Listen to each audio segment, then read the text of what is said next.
What's up, everyone? It's Chicks in the Office with Rhea and Fran, giving you that Friday energy on a Monday. Happy Monday, everybody. Happy post-Eagles win to Francesca. Yep. Big Sunday. Yep. If you have the day off today, I hope you're enjoying the day off. Yes. It was a good Sunday. Nerve-wracking game. Thought they were going to blow it at the end, but they didn't, which is great. Huge relief. And now they play the NFC Championship game at home. Yes, they do. Which is huge because the go? Commanders beat the Lions. I would love to go. I immediately looked at tickets. They're very expensive. Yeah. Not shocking. It's the NFC Championship game.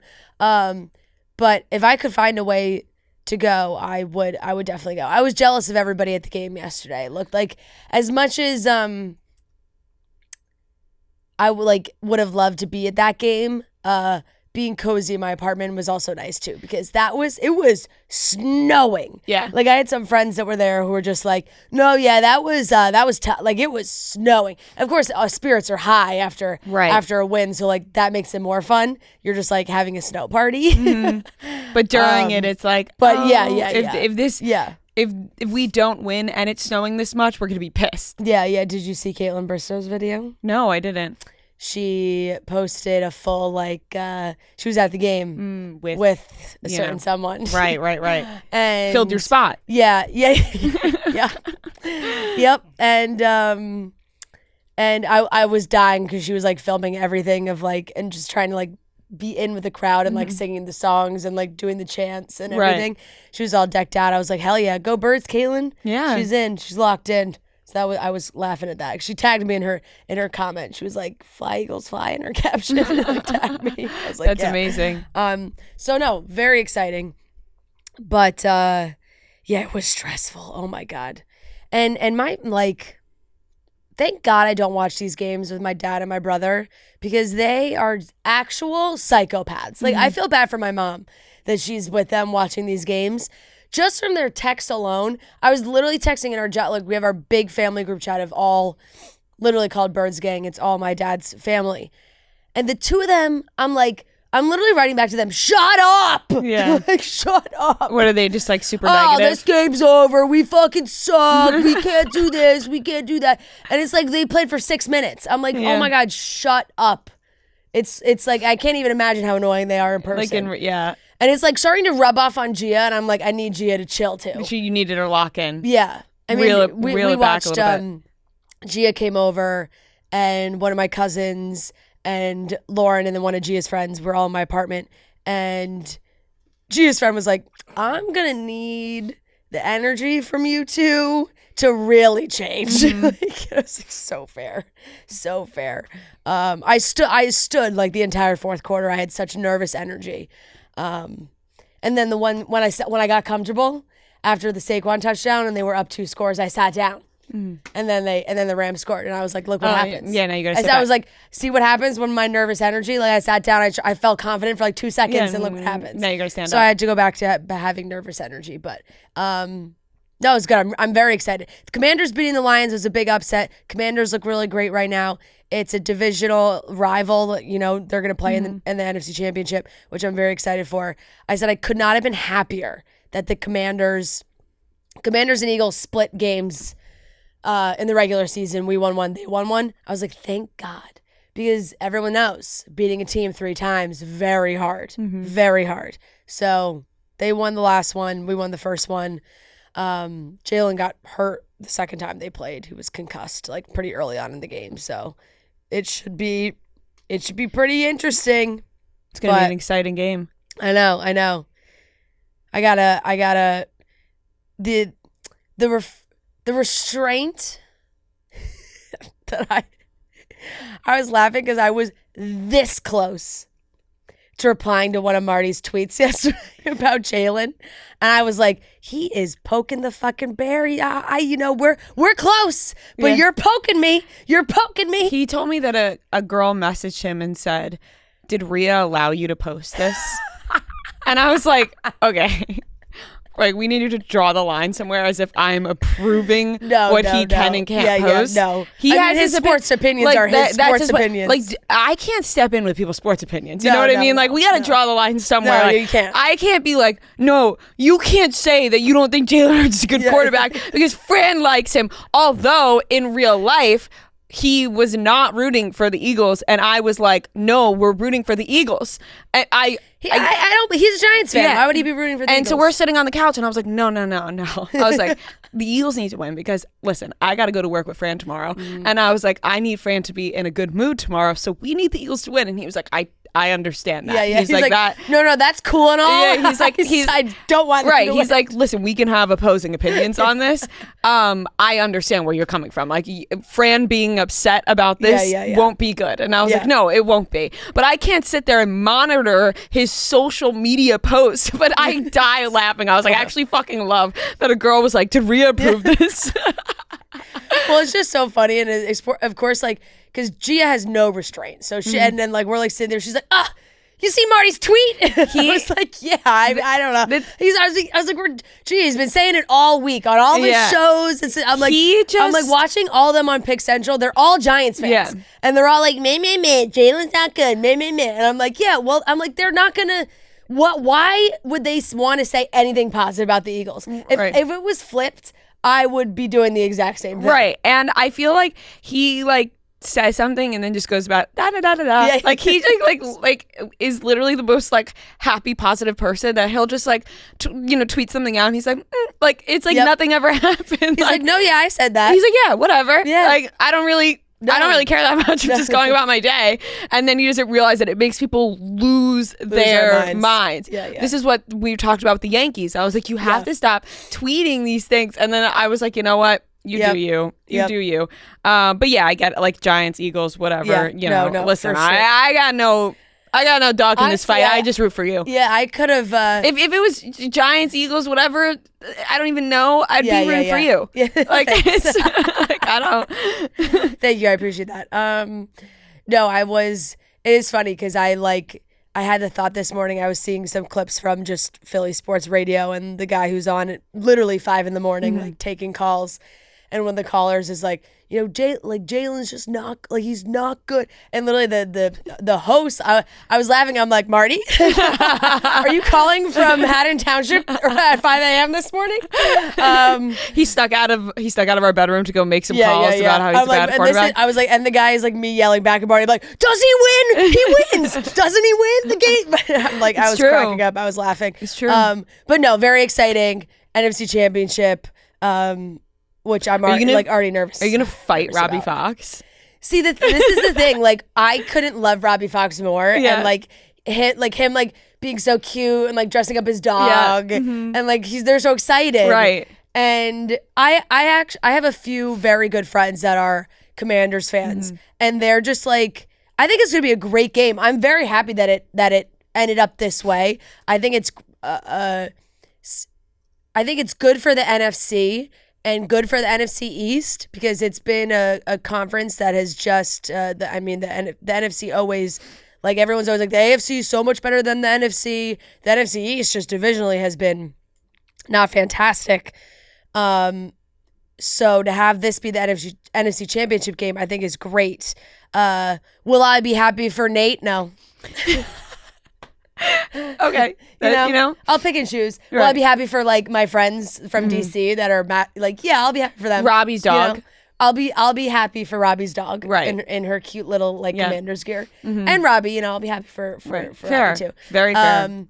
But it'll be a close one. I mean, it's as far as like the drama goes, this is way better for inner office drama as well, and Rams Commanders. I don't doesn't really. I think if it was Rams Lions, yes, because the whole Goff Stafford team swap situation. Yeah. So this I think is going to be a great game. I'm very excited for it. So I'll be stressed all week. So that'll be fun. That's how I will feel. But that pretty much my entire weekend revolved around that. So And I just didn't really do too much. Then it turned Clocked so much television.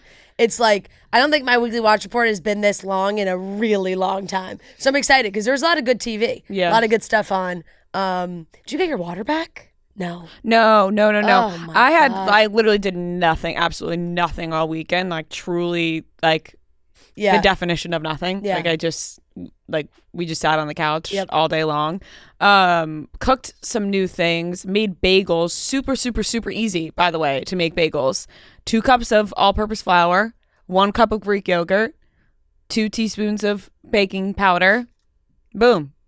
Is Greek yogurt a typical ingredient in bagels? Greek yogurt can be used For really often. so much. It's not a typical ingredient, Yeah. but it is used as a substitute often in things. You can Yeah, use yeah, Greek yeah. yogurt instead of a lot of things. So I think people like Greek yogurt because it's like high protein. Yeah. And they were fabulous. Like Yum. they tasted delicious, fresh, like really blown away by that. Delish. Yeah, shout out to Bryce Harper's video. Saw Bryce Harper's TikTok, and then TikTok got taken away. Yeah. And I was like, oh my God, what were the ingredients? Yeah. We were able to make them. I saw such a funny tweet about people being sad about. Oh my God, I gotta find it.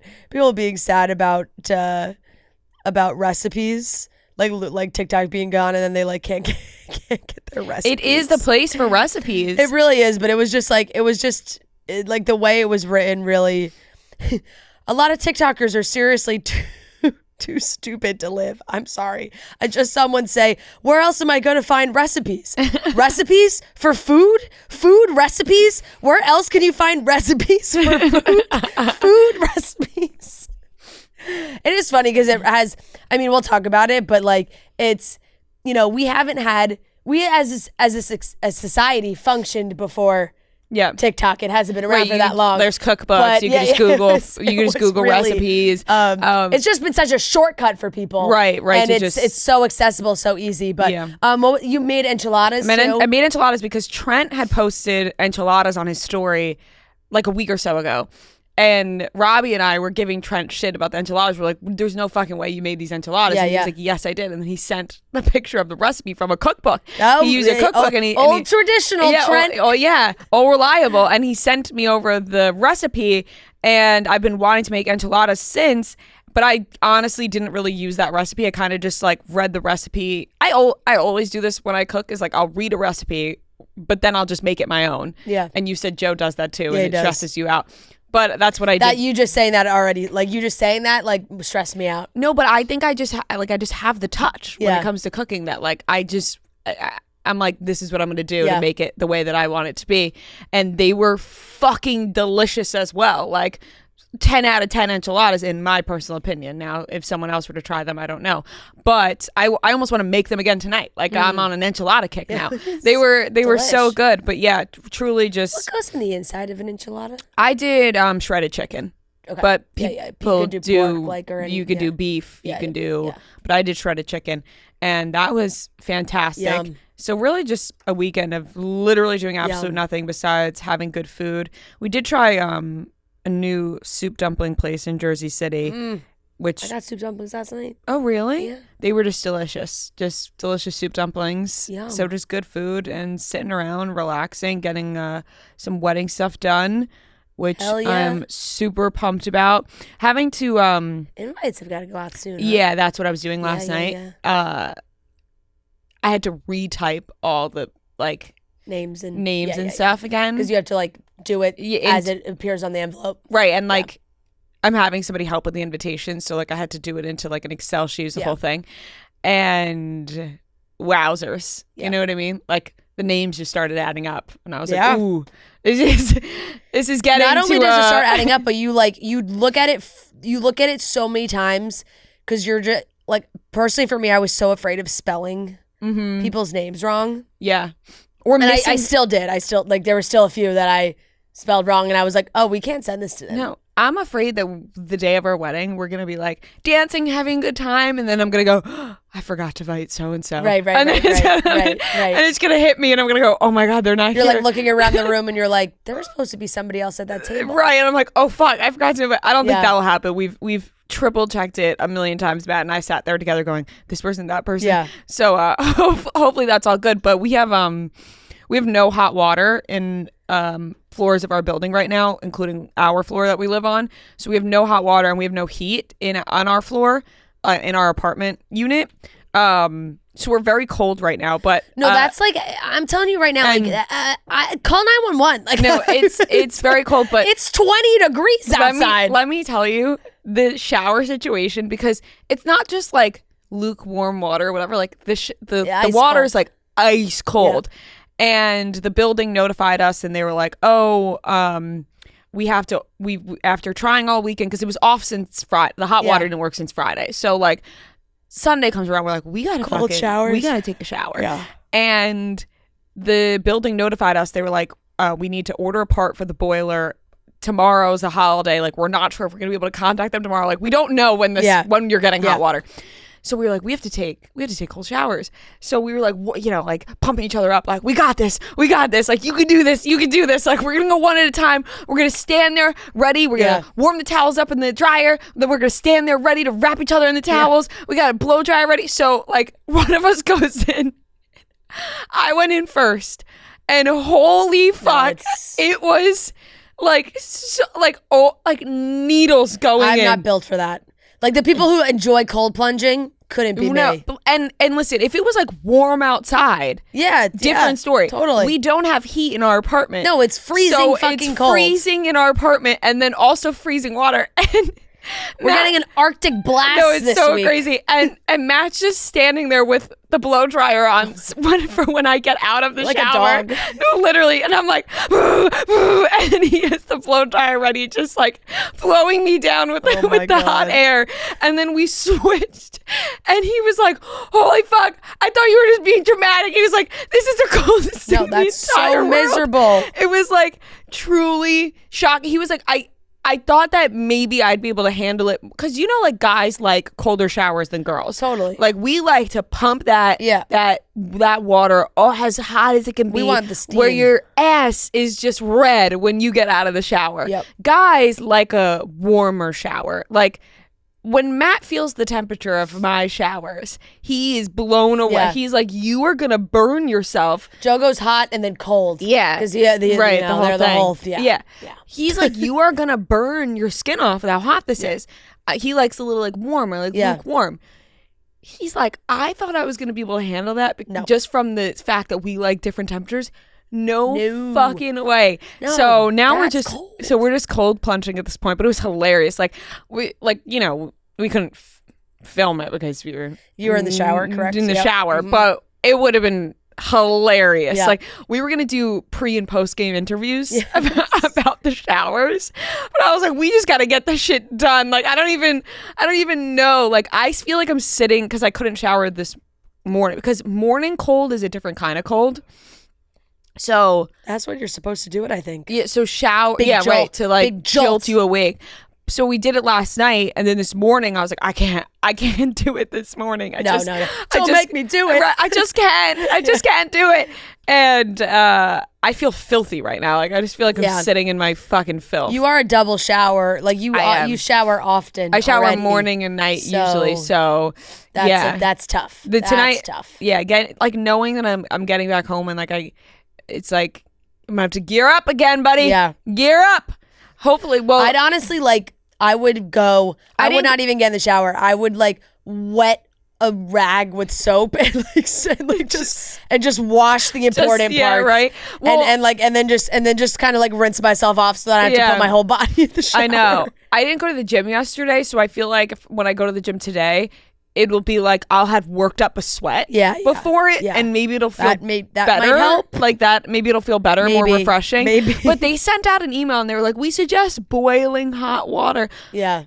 We looked at each other like, are we gonna boil hot water and pour it on each other? Like, this is like insane. Yep. But yeah, that was a funny little tidbit of the weekend. But yeah.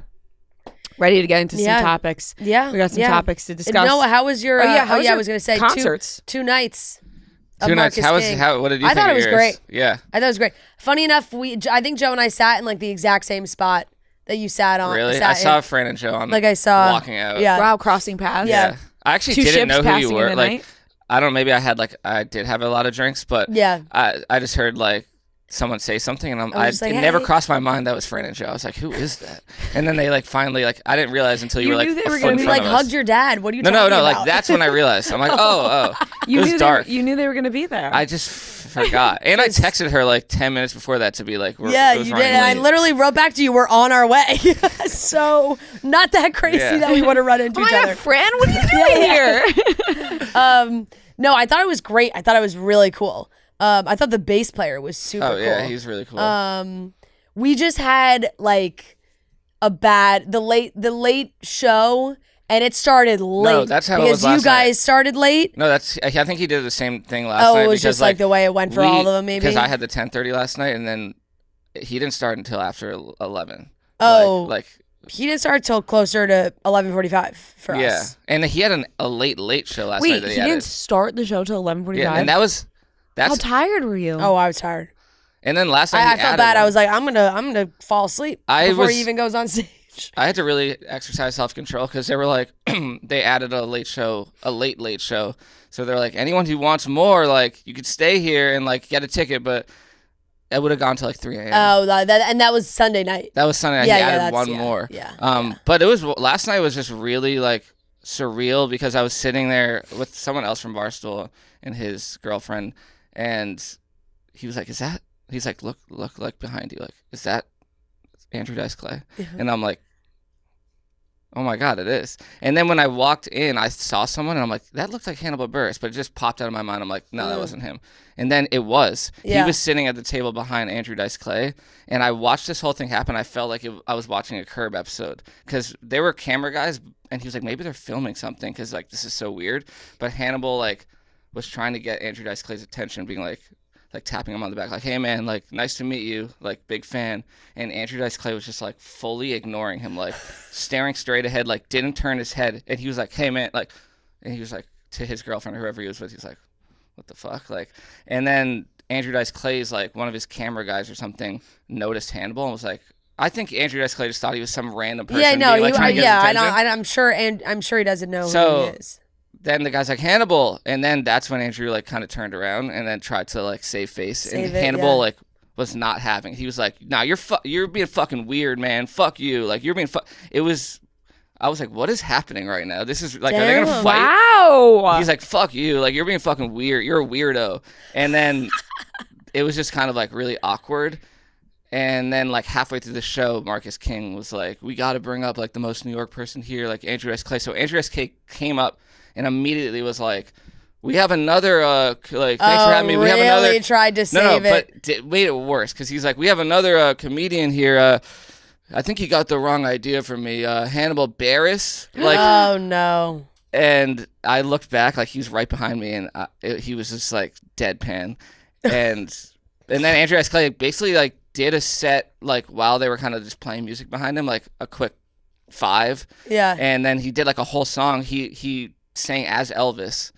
It was Wow. really, Was really he funny? He was funny. He was kind of doing like an inspirational speech. I was kind of like, yeah, this like, yeah. Fuck yeah. Wow, He's like, when I started in the biz, What like, a twist. Yeah. but it was really just What a twist strange. to your night. To No, witness seriously. that.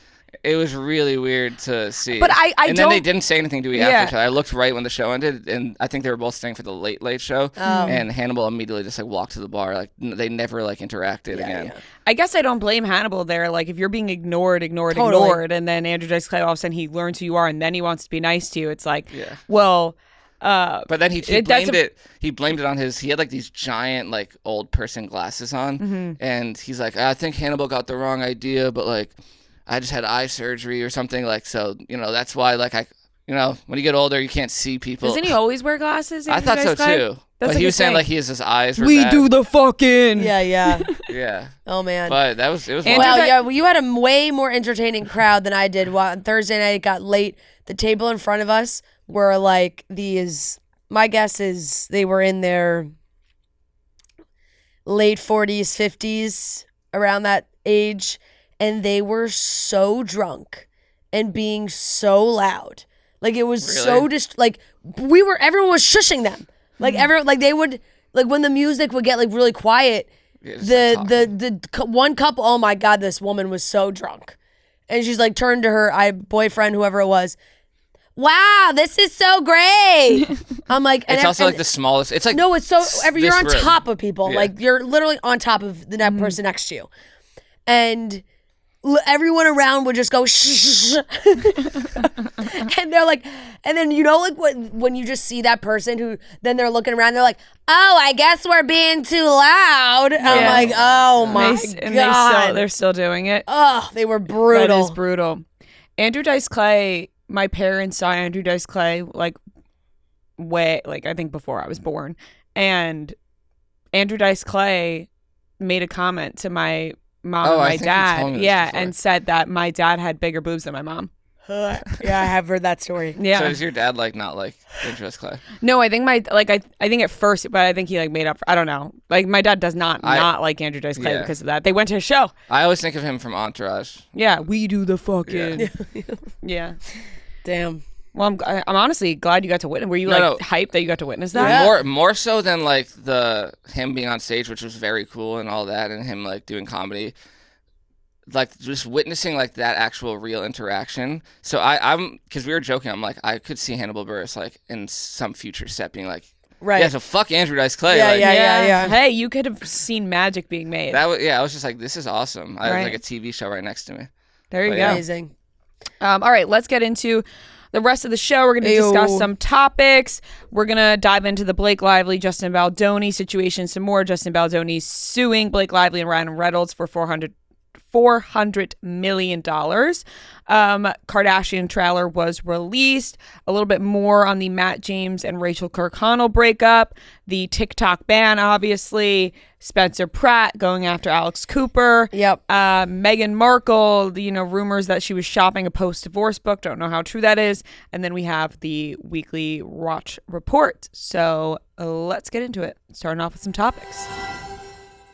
If you are looking for the way to a healthy scalp, you can get to the root of your healthy hair goals with Ouai's Scalp Care. I've been using Ouai for years now, and I truly think Ouai has just the best products. This leave-in conditioner that I'm holding in my hand right now, I have been using for years, and I have never, ever, ever strayed away. Since I started using Ouai leave-in conditioner, the day I started using it, I have not stopped using this leave-in conditioner. I've never abandoned the Ouai leave-in conditioner. I've always used it for years now. We're talking years. Also, the detox shampoo I think is awesome for if you are somebody who maybe styles your hair a lot. I style my hair a lot, whether it's doing like a slick back, put it in a ponytail, or, if I want to do waves one day or curls and I have hairspray. A lot of products go into that. With the detox shampoo, you can use the detox shampoo to detox your hair, cleanse that hair from the buildup of different things that you've been putting in your hair. Hair oil is always great to have. So many different options. The Ouai body creams, they smell delicious. Body scrub for exfoliating. Love that. Got a spray tan recently. Exfoliated my body with the Ouai body scrub before I went. Love the body scrub. And there's also so many different things. They have the scalp serum that balances and hydrates the scalp. And their hair products are there to make it effortless and work for you in the way that you want it to. 100% saw thicker, fuller looking strands after using the scalp serum, according to an expert grading study. So this is the scalp serum I'm holding in my hand right now. The daily scalp serum can be used day or night with wet or dry hair. This scalp serum, it works fantastic, and it soothes irritation maybe in the dry winter months that you're having, and keeps hair stronger and fuller through a healthy and hydrated, balanced scalp. So you can have this scalp serum. You can use it day or night whenever you wash your hair. It's perfect. And this is the way to a healthy scalp starts here. Go to THEOUAI.com and use code CHICKS for 15% off any product. Go to THEOUAI.com, code CHICKS. So the situation has continued between Blake Lively and Justin Baldoni. Justin Baldoni is suing Blake Lively and Ryan Reynolds for $400 million. And $1 million. I know. Every time that's why I've been like. That's what I thought. I was like, why does it sound like she's like Dr. Evil? No, because I keep hesitating she's because not I'm fully doing it. You're like half doing it. You did it twice. You have $400 million. Well, I keep pausing because I'm not trying to do it, but like it keeps trying to come out of my mouth. Yeah, it's just naturally. $400 million. Yeah, I was a big Austin Powers fan. Yeah, that's obviously a shit ton of money, and more has been revealed in this lawsuit, including a bunch of texts from Blake Lively to Justin Baldoni. Now, there's a lot of standout text in this lawsuit. I think the one text that, the social media is going to grab onto is this dragon text of Blake Lively saying that she is Khaleesi and she has 2 dragons that work for her, insinuating Ryan Reynolds and Taylor Swift. And she loves her little monsters. And I honestly couldn't believe what I was reading when I saw this text. She sent, allegedly, if you ever get around to watching Game of Thrones, you'll appreciate that I'm Khaleesi, and like her, I happen to have a few dragons. For better or worse, but usually for better, because my dragons also protect those I fight for. So really, we all benefit from those gorgeous monsters of mine. I believe that is some sort of emoji. I can't really fully see it. It's like a smiley emoji. You will too, I can promise you. What? Excuse me. Yeah. What? Yeah. What is that text? First of all, I don't know if Blake Lively remembers how Game of Thrones ended. Right. With that text message. 2, Wells Adams had a video I thought was hilarious. Him being like, imagine Taylor Swift seeing this and being like, bitch, I'm Khaleesi. Yeah, You know what I mean? Like, I'm not your little dragon. Like, truly, what the fuck is that text message? Like that. And we were talking about this and you said it to me and I was like, you're spot on. Like, people in Hollywood are weird. Like, it's like, it just comes down to that a lot of the times. People in Hollywood are weird. Yeah. And as much as like just they operate like on a different No, they do. And as frequency. They do. And as much as you want to like look at a couple, like a Hollywood couple, before all of this, right? Yeah. Before all of this happened, take all this drama out. When people looked at Blake Lively and Ryan Reynolds, they were like, oh my God, we love them as a couple. We want to hang out with them. Like, they're so normal and funny. Like, da da da da. They're not normal. Like, they're just not normal. Like, when you reach this certain level, I think the normalcy, it just gets sucked out of you, and you start talking like you're Khaleesi from Game of Thrones, who turns evil, by the way. Yeah. Spoiler, turns very evil. Spoiler, then dies. So it's like, maybe she didn't watch Game of Thrones. She's like, if you ever get around to it. Also was having sex with her brother. Like, if you ever get around to watching Game of Thrones, Blake Lively, you may have to do a rewatch of Game of Thrones. Yeah. But besides that, the little dragon talk, I have 2 dragons that work for me. Like, I don't think, going back to Wells' video, I don't think Taylor Swift would like to be called like a little minion. Like, saying it's my little dragon is basically like, I have a little minion. I have a little minion named Taylor Swift and Ryan Reynolds. Yeah, it ties back to, and part of this lawsuit, it appears that this meeting that, once again, that was had, that everyone, that they've talked about in different ways, where Baldoni really claims he was ambushed, I guess is maybe the right word for it. And after Ryan Reynolds did his whole spiel of whatever he did during that meeting, at a certain point, Taylor Swift made an appearance, and they were, I think, discussing this rewrite, the roof scene, and what had, afterwards Blake had said that it was Ryan that helped rewrite that scene, and allegedly, like, Taylor came in to just kind of sprinkle in, like, oh, it's better, like, it's just it in support of whatever was Blake and Ryan were doing. And if I'm a Swiftie, I'm spinning which I consider myself a Swiftie. I'm spinning that as, Taylor's a fantastic friend. Like, Blake comes calling like, hey, I need your help right now. Taylor's like, sure, 100%. For sure. This doesn't take away her not being like, this is a good friend. It's just tough for Taylor to get pulled into this. Yeah. And involved in it in this way where it's like now, but it's like the way Justin is using it is that like Taylor was like being weaponized against him, basically. And perhaps that was what she was trying to do. I just keep going back to the same thing that I keep saying over and over and over again, is that they're just like fighting different battles. I just don't, it's Blake Lively's complaint is a sexual harassment complaint. Mm-hmm. Justin's complaint is she bulldozed him and took over the movie. Mm-hmm.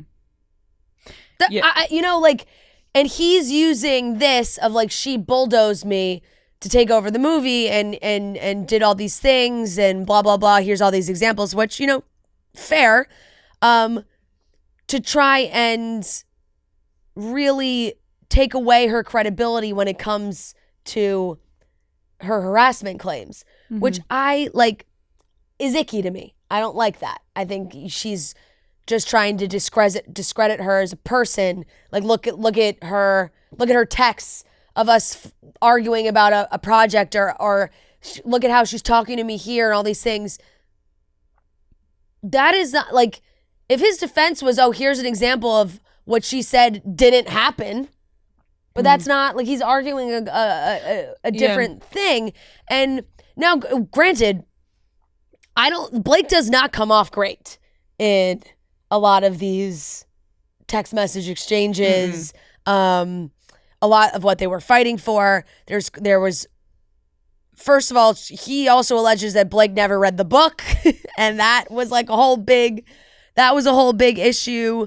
Yeah, it does feel like two very different things that they are fighting on. Yeah. And that was the lawyer's response back after this was like, page out of the handbook of just like trying to they're fighting two different battles here for sure.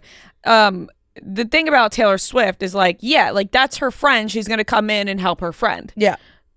It's Blake Lively being like, I have my dragons and whatever, obviously does not look great. Like that whole situation isn't going to look great. But if you're Blake Lively and your friend is Taylor Swift and you want Taylor Swift to come in and kind of hype you up, and that's a good friend right there. It's just sort of the way like these text messages are written. Do not come across great. Do not come across in her favor in that aspect. Once again, like you said, totally different thing when it comes to the sexual harassment complaints. I think Justin is trying to use these text messages to prove something else. There's pictures and images of him and his family sitting in the basement of the premiere. That whole thing. And did you see the thing about the spray tan too? Yeah. Like, Blake was saying that she thought she smelled bad from the spray tan, and Justin was like, no, you smell good. Right. And then it turned into something else, which I think these two just fucking hate each other. Yeah. I think they despise each other's guts. I think that we're never on the same page. No. And I think that they're fighting two different battles right now. I think they clearly have two very different, they feel like they come from two different worlds almost, in just the way they work, the way they think, the way, like, it's just all, and they clash. And this is 100, I mean, now, and it's been said since a lot of these complaints, but it's just, it is a battle of Justin trying to save his image, which, I mean, plenty of people like are totally pro Justin, and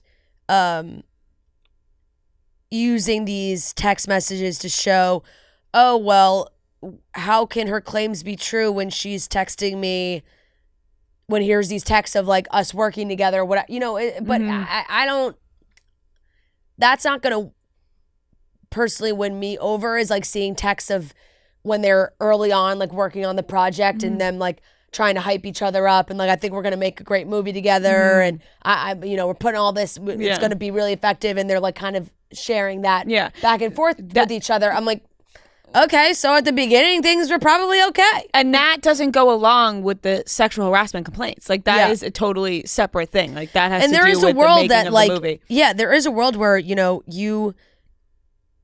these things may happen and you do continue to try and work, and like it's sometimes something happens, it doesn't even process in your brain maybe till weeks, months later, where you're like, wow, that was really like, that was not okay. And you try and push through it, or all these different things. But there's tons of different text messages that are in here. A lot, like, one, again, going back to Blake reiterating that, like, she has her friends, they're so close, they're part of her creative process, you know, everything that she touches, they touch, everything they touch, she touches. Like, it's just like a collaborative effort when you work with Blake.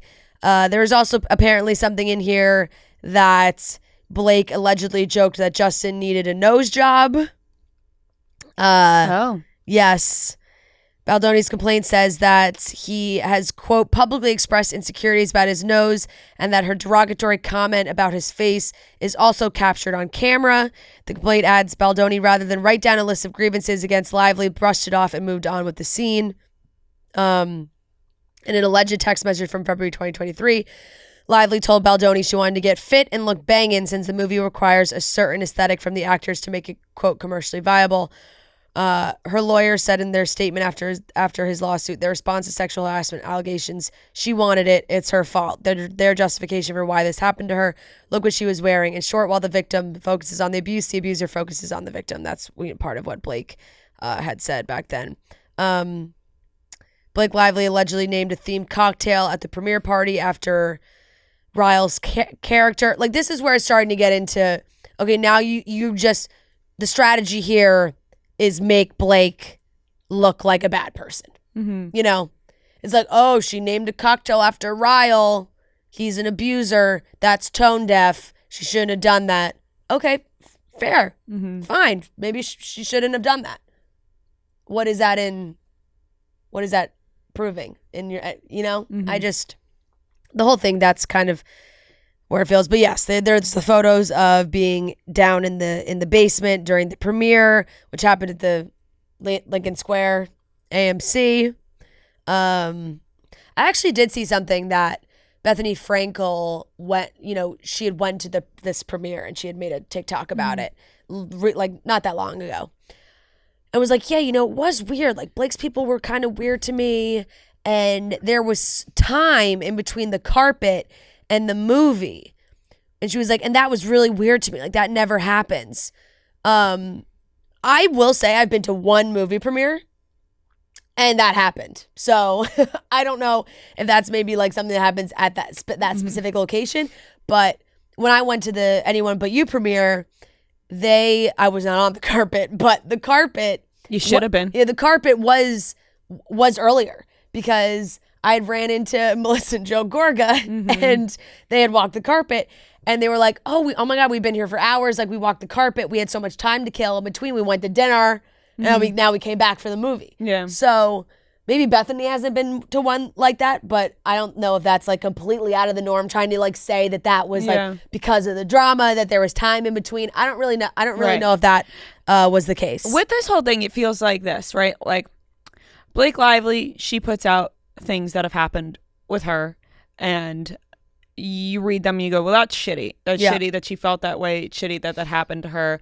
And then you read the things Justin Baldoni's putting out and you're like, well, that's shitty of Blake Lively to do. Yep. But they're not the same fight. Yeah. Like, one is about controlling a movie, taking over a movie, making a movie, all of those things. The other one is about feeling violated. Yeah. You know what I mean? So it's like they're not the same. I agree. That's how I feel about it. And now, of course, there are people that believe that Blake is doing this whole thing and her whole argument is solely to save herself and like try as like a last ditch effort to make Justin look bad and save her image after everything that happened with the movie. And that's kind of that. I mean, that's the argument Justin's trying to make, right? Yeah. Like that's the argument Justin's team is going to try and make if it does proceed, and if he does get a jury trial, everything that he wants to happen in this situation. But it was like, it went on to continue to say that like he felt like it was so publicly, it was so going against Blake and Ryan that they had demanded that Justin issue a public apology to try and save face for them, and then he didn't, and then now this is what's happened. And yeah. It just feels icky to like discredit what Blake Lively is saying about how she felt. Yeah. But you can also acknowledge the movie making part of it. He got bulldozed for sure. Blake does not look great in that situation at all. Like none of that looks great. Like really at all. So I think there's two different things going into this situation. Yeah, I agree. So I mean, it kind of wraps up, and he says, when Justin refused to use the statement, he claims in the complaint that the gloves came off, and the allegation at the crux of his lawsuit, the high-powered couple then plotted to publicly attack Baldoni by falsely claiming that he had sexually harassed her as a way to, quote, destroy him. Lively, for her part, has alleged in a complaint that Baldoni hired Crisis PR to launch a retaliatory smear campaign after she came forward with on-set misconduct claims. Her lawyer had said this is an age-old story. A woman speaks up with concrete evidence of sexual harassment and retaliation, and the abuser attempts to turn the tables on the victim. They suggested that Baldoni's legal strategy has been to threaten litigation to overwhelm the public's ability to understand that what they are doing is retaliation against sexual harassment allegations. So we'll continue to see what happens. I still find a lot of Blake's claims against him that it wasn't, if you were to read that and believe what is in that complaint, there are other people that had issues with him. It wasn't like it was just her. So I feel like that is very telling to me in that scenario as well. But it's a massive save face PR battle right now of like where we need to win back the public eye, and he did this and I did that, and he did this and I did that, and here's text where he's not great, and here's text where she's not great, and the whole thing was a disaster. The whole process of making this movie was a dumpster fire. These two must really really regret ever making this movie. Oh, like they it wasn't even a good movie apparently. No, they got. I actually didn't think the movie was bad. To be honest, same. Yeah, like I thought it was a good movie. Not good enough to warrant all this. Like it was, like they're probably like, why did we even do this? But when I first saw those messages from Blake Lively, I was like, are these photoshopped? Like, I was like, what is happening? Yeah. Like my little you monsters. You can't be calling yourself Khaleesi. No, you can't. You just can't. Calling yourself Khaleesi. No. These are my little monsters. And no. What? No. Like, it's just, imagine you receive that message. Like, how do you respond to that text? Yeah. I'd be like, ha, ha, ha, ha, ha, ha, ha, ha, ha. Like, I would just be like, LMAO. Like, what? I would definitely I feel like you screenshot and send it to all your friends and be like, this person's crazy. Oh, yeah. That's an immediate screenshot and send to your group chat. Like, can you believe what this person just said? Like, wild, really wild. There's a bunch of texts in there that I just definitely was like, oof, for sure. Oof. I mean, that wasn't just the only one, but that was the one that really, when I saw Wells' video being like, of Taylor Swift being like, you're Khaleesi. Oh shit. Yep. Craziness. So once again, I mean, the saga continues. Every time we talk about them, it's like, all right, we'll see what happens next. Right. Because there's always something. I mean, even last week, too, it was Justin's team had asked Disney to, like, save paperwork or footage or something. I don't know what. I didn't do enough digging into that part of it, of what was going on when Ryan was filming Deadpool Wolverine. Now they're saying that the nice pool character was based off of Justin, and then this deleted scene, I guess, was going viral because it was like, oh, it seems like it could be him. And then there was one line about like, I'm gonna butcher it, but something about just like having a podcast and just kind of, I don't know. I want to say like weaponizing feminism in some way that was just like not. I don't. I'm butchering that. That's not the exact line of what it was. But it was the mention of the podcast that really was like, all right, now we're really putting it over the edge of who this joke is about. So they were also using that as a way of like, oh, how could he have done this to Blake? And now Ryan's like making a joke about him as a person, blah, blah, blah. I find that like that's very much Ryan's humor in a way too, of like making fun of other people, which is, not great. But yeah, I don't really know what fully comes out of that, but seeing the nice pool like lines and everything and the man bun and the whole thing, and they they're filming the movies at the same time, and it was just like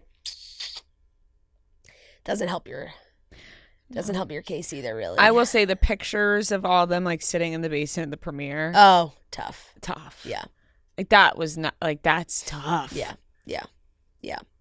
And there's other examples of texts of like other producers being like, oh, she's completely taken over everything. It seemed like she which just it really, and he was the director, and the main actor, So, he is playing it off really well when he's talking about the basement thing, being like, that's not like we were just happy like with my family down there, like. It's not about the fame and like the stardom and all that stuff. That's not why we're in this business. Like he's really leaning into like It's a little bit about the you know what I mean. Yeah, you can't tell me you didn't want to be on the carpet. I mean, from the beginning of all this, even like pre this whole situation, I was not buying everything that he was selling. So, I don't. It's. But granted, like, boy, did he get put through the fucking ringer. It appears working with Blake and her dragons. That is her dragon. That is a Khaleesi move to just put him in like the dungeon. Right? No, like seriously, like I banish you to the dungeon. Yep. Like that's like, it's wild. It is wild. Is wild. It totally. So like we said, we'll see what happens next. We shall see. The Kardashian trailer was released, a new Kardashian season on Hulu. Big takeaway for me was not just the Lamar stuff, but Kim was apparently dating somebody. It's been so hush-hush, which I'm kind of happy about because now I'm roped in to watching this new season, because for a while with the Kardashians, it would be like we got everything all over the media all the time. We knew what they were up to. So when you watch the show, you're like, this already happened. We already saw this play out. Da-da-da-da-da. We don't really care. Now with this, you're like, Kim was dating somebody. It seems like she's making a closet space for them, and it's getting fairly serious. But we haven't heard a single mention of her dating somebody. I mean, was she dating Odell, right? Like that was a little thing that was mentioned. Maybe that has to do with it. I don't know. But now I'm intrigued, and now I'm roped into watching the next season. I agree. I did not watch the last season, like, really at all. I feel like I always will watch like the first few episodes, and then maybe if I just kind of like forget. But I will say the trailer roped me in a little bit more than past seasons. It just felt like there was maybe some other stuff going on, not just the last season felt more just like sisters not getting along in certain aspects, and like ganging up on Khloe. Like there's Khloe just trying to like live her life. Yeah. And it just didn't pull me in as much. Felt like maybe a little bit more Kendall and Kylie, which I like. I love watching them. I like seeing them. And yeah, definitely intrigued by what's going on with Kim. And there is what looks to be some sort of sit down with Khloe and Lamar on camera. I don't know if it's just to kind of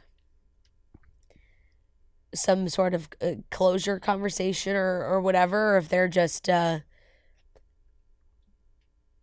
don't even know. I honestly don't even know. I just feel like that's why it's so interesting now. I'm like, what are they Is it his podcast? It's for ratings. Yeah. In my opinion, Yeah, the yeah, Lamar right. thing, Well, I don't think it has anything to do with any sort of relationship just like between make it Lamar. interesting to I think bring it's Lamar like, in. let's bring Lamar in. It'll get the ratings. People loved Lam and Khloe in their show and the whole thing. Yeah. And you see Chris crying. He was the love of her life.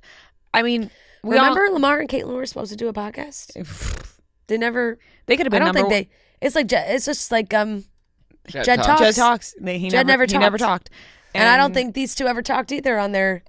It could have been number one. Lamar and Caitlyn Jenner together could have taken the world by storm. Maybe they lacked the confidence to follow through with it after the crowd reaction of them doing a podcast. But I think we said like we'd 100% listen. Keeping up with sports. You know what would be the number one podcast collaboration? Lamar Odom, Caitlyn Jenner, fill in the blank. A collaboration. Lamar Odom, Caitlyn Jenner, and Armie Hammer. Oh my God. A collab of those two podcasts coming together would really shake up the world. Oof. You know? That would really get the people talking. But I think that they never post, like the Keeping Up Sports podcast is one post from March 20th. And you know, they're on the mics and everything and they're talking. Keeping Up with Sports coming soon. This has Kris Jenner written Subscribe all wherever you find your favorite podcast in YouTube. March 20th, 2024. That's the only post it's ever had. Damn. Cliffhanger. So, maybe Lamar's coming in to convince Khloe to let them do the podcast. Yeah, talk about a cliffhanger. Well, didn't Khloe start her podcast? She did. On X, Twitter? Yeah, it's the first one with Scott came out like the beginning of this year. Right, because they talked about how people like always joke that they should date, but then if they did date, they would get destroyed. They would never actually date. 100%. I mean, if they dated, people would be like, "This is disgusting." This is disgusting for sure. It would be obviously. Do you think disgusting. Courtney would be like really mad? I'd imagine so. I mean, I feel like father. I I also feel like she's so like, I'm with Travis. I don't care. Like that's not. No, I don't care how aloof she appeared. Like sorry, you're not. And even if she tried to sell us on like being okay with it, no fucking chance. I wouldn't believe that. That's the father of her children. Yeah, no, that's no. Like that would just be so bizarre. On like, and I'm sorry, you're gonna like sit there and watch Scott and Khloe kiss in front of you. You'd be like, ugh. That would be so inappropriate on so many different levels. Yeah, like that's just crazy. But the Lamar stuff, I think, is just a ratings thing, and they got me. Like I'm fuck, I want to watch Lamar and Khloe talk. Seeing Chris cry, that was the love of her life. I know, and honestly, it did feel that way when they met and everything unfolded. 100%. It was a whirlwind fairy tale romance that was freaking crumbled to the ground. An unfortunate drop for Lamar Odom. Yeah. But yeah, this trailer looks good. This trailer, it does. I want to know who Kim's dating. It looks good. We love getting out to live events, whether it's a concert, a football game, comedy show, and we always use Game Time, the official ticketing partner of Barstool Sports. Fran and Noah both went to Marcus King this weekend. Fran's maybe looking at an Eagles game this upcoming weekend. Thanks to Game Time, you never know. You never know. You know how much we love Game Time. So now with their brand new Game Time Picks features, they're making it even easier to get to a game, a concert, whatever you want to go to. Game Time Picks filters out the fluff to show you only incredible deals on great seats, so you don't have to waste time searching through thousands of tickets. Like we mentioned, Fran, playoff game this weekend. Big stuff happening for the Eagles. Maybe she'll go thanks to Game Time. Just pull up your chosen event and turn on the GT picks sitting at the top of the screen, or browse the best local Game Time picks deal near you on your Game Time app homepage. So what are you waiting for? Get those tickets. Take the guesswork out of buying tickets with Game Time. Download the Game Time app, create an account, and use code CHICKS for $20 off your first purchase. Terms do apply. Again, create an account, redeem code CHICKS for $20 off. Download the Game Time app today. What time is it? It is Game Time. More on the Matt James and Rachael Kirkconnell situation. Now, everyone's dying to know what happened because there's so much speculation going on.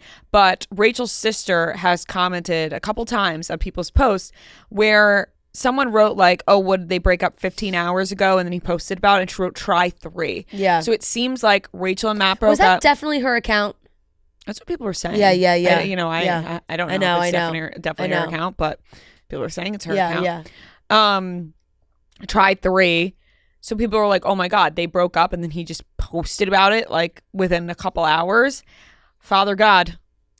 you know? Not good. Not good. And then now it's like I feel bad because it's internet rumor galore. People have now been running with a report from The Sun, which is like, wow, The Sun has something to say about Matt and Rachael. Like, guys, I think everyone has something to say. My friends have been texting me who literally my friends do not pay attention to what feels like anything on the internet. Sometimes, like, they really just. I'm like, that's good for you guys. Yeah, but how badly they want to know what happened with Matt and Rachael, and I'm like, I'm with you. Like, I too, Father God wants to know. Yeah, and it's just it's a situation where, like, the Sun rumor was that Rachael had basically given him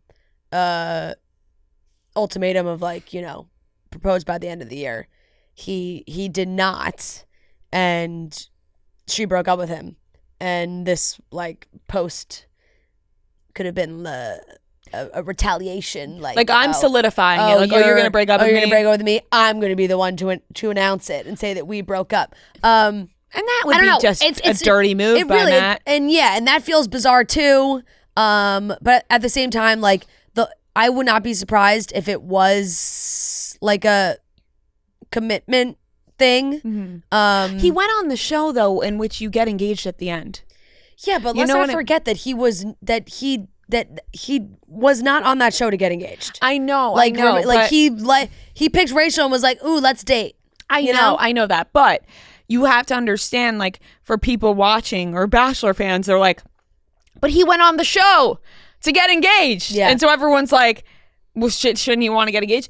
Mind you, I think if he cannot commit to Rachael by now, then she should get the fuck out. Because if Rachael wants to settle down, get engaged, get married, and they're 4 years in, and at the age that they're at, it's an appropriate age to get engaged, to get married, and he still is not sure, is bizarre to me. Like, that's bizarre. Like, I if this is what happened, if Rachael was like, do this or I'm done, I don't blame her for her standing up for herself. If she's like, 100%. I want the commitment and you're not committing to me, I'm out. 100%. We don't know. We don't know. We don't know at all. But like 100%,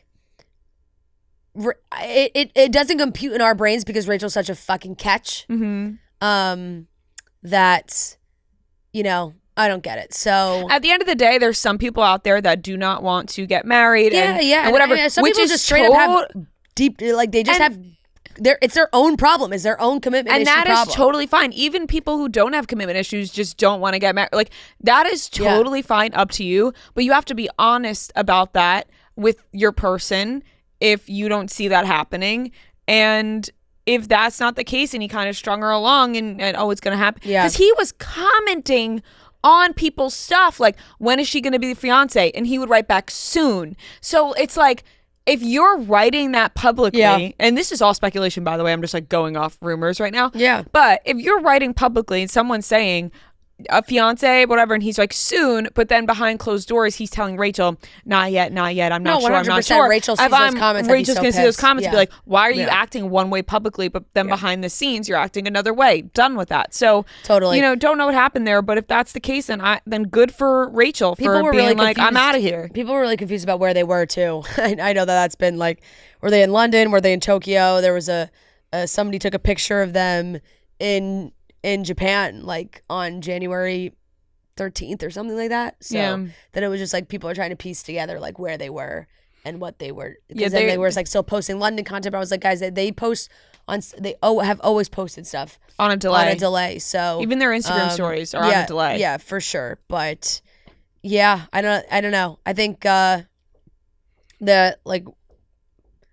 may not have answers on this one for a while. Right. I think until Rachael talks about it publicly, there won't really be answers on this. A lot of speculation. It does suck when there's speculation and rumors because I'm like, all of a sudden I'm getting riled up about Matt James right now. For sure. And I don't know anything that happened. No, I'm just like, you know what? If that's what happened, and, you know, going off the sister's life, if he's posting that 3 hours after and, you know, being like, I'm solidifying this breakup with this post, then, you know, you go off that and you get a little riled up. But I'm sure one of them will talk about it eventually, and we'll find out more.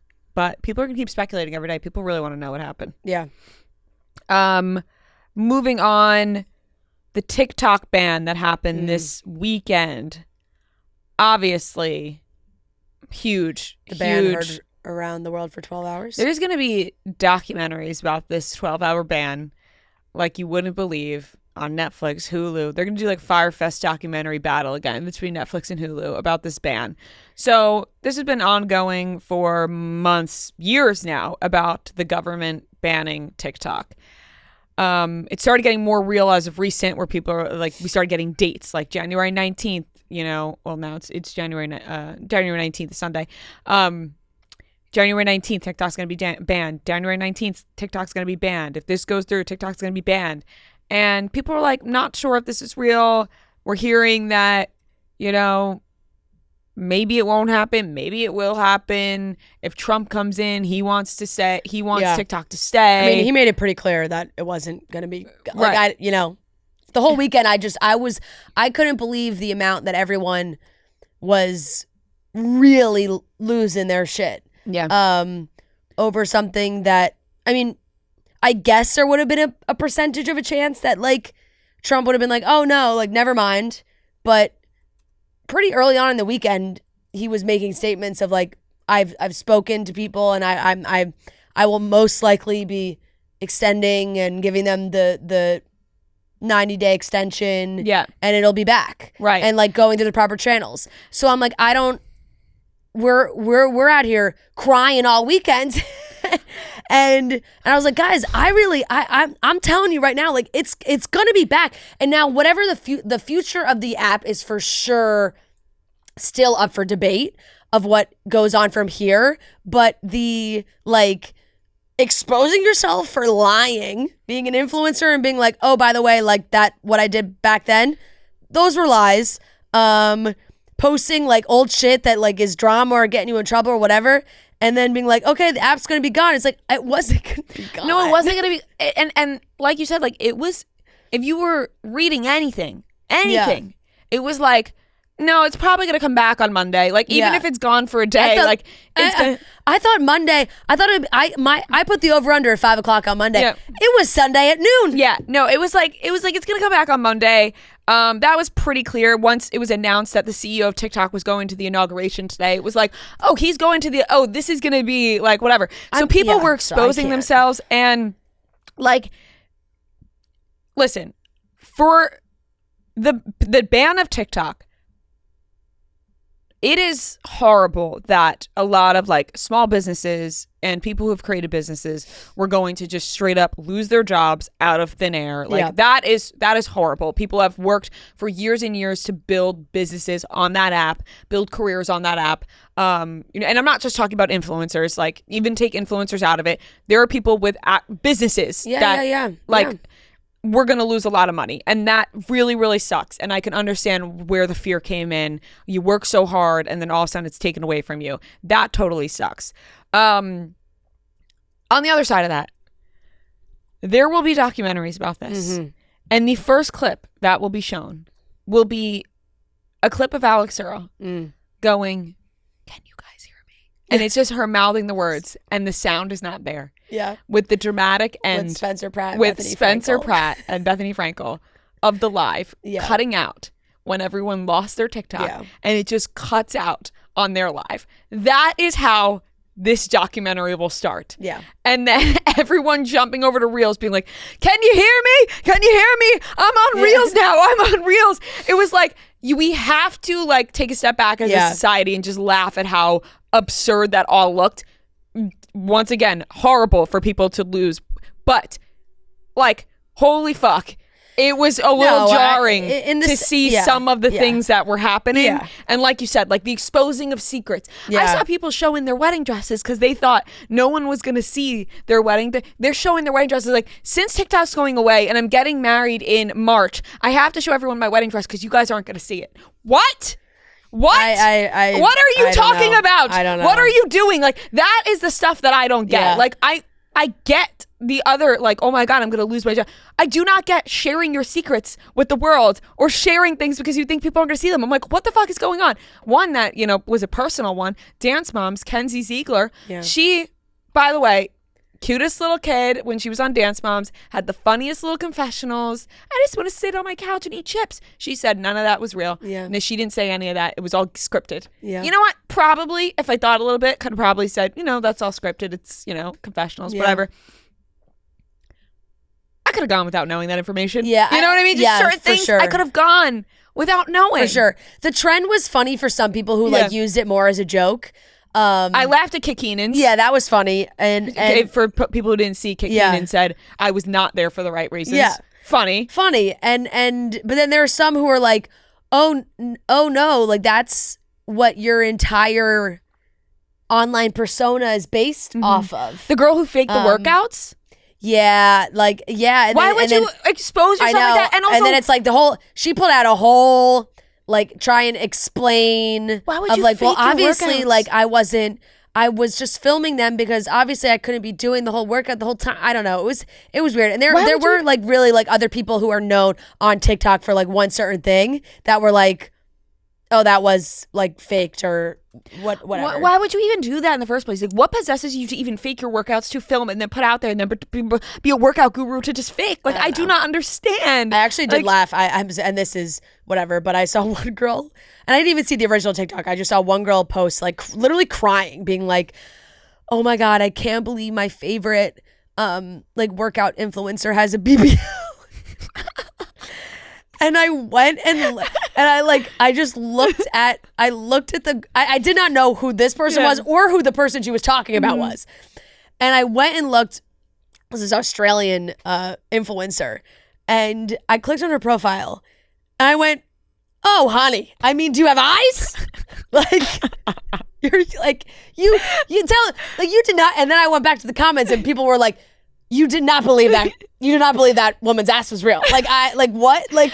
No, that is just too funny. It was a absolute whirlwind this weekend of, and then I laughed because too, Alex Earl's like, when she came back, she posted, she's like, I can't believe I was fucking crying all weekend. No, like, I'll post it again. Which totally respect. Like, you can like laugh at yourself after all that happens. Like, totally respect that. Like, I can understand building your whole platform and you build your businesses and it gets taken away from you and you're like, holy fuck, what's going to happen now? Someone like Alex Earl was always going to be okay because she has those followers have followed to other platforms. Right. There are TikTokers that have built a following on TikTok that it hasn't really crossed over to Instagram or YouTube or other platforms. Those are the people that I was like, oh, that's tough. Sucks. For the people that like you go to their Instagram, you're like, okay, you still like you don't have 100 followers on Instagram. Right. You still got your following. But no, for the people who built it on TikTok and you see it all taken away, 100% getting upset about that. Got emotional. I'm not going to lie. I did get a little emotional of Alex Earl's. She did make like a goodbye compilation of all her like, get ready with me, get ready. It was like different like cuts of her saying, get ready with me. And I was like, damn. Yeah.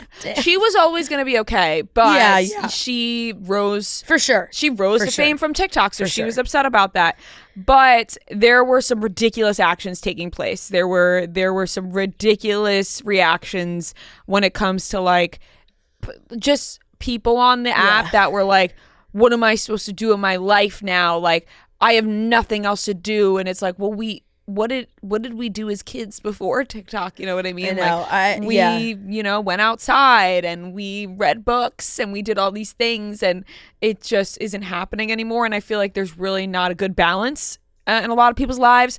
But on the other side of that, there were a lot of people that were talking about how TikTok did help them in other areas of their life, which, made me feel sad for them. Like people who have felt lonely, they don't have a lot of friends, and they feel like when they go on TikTok, like it's a place for them to feel like they belong and things like that, which that breaks my heart. And it's like then you feel bad for those people as well, of course, or for people who have struggled with different things in their life where they've learned something from TikTok and that has helped them implement it in their life, and that has helped them, which are things that happen. It's just the other side of it, the dark side of it, and where people are so addicted to the app. And it's not about it helping them. They just are addicted to it. 100%.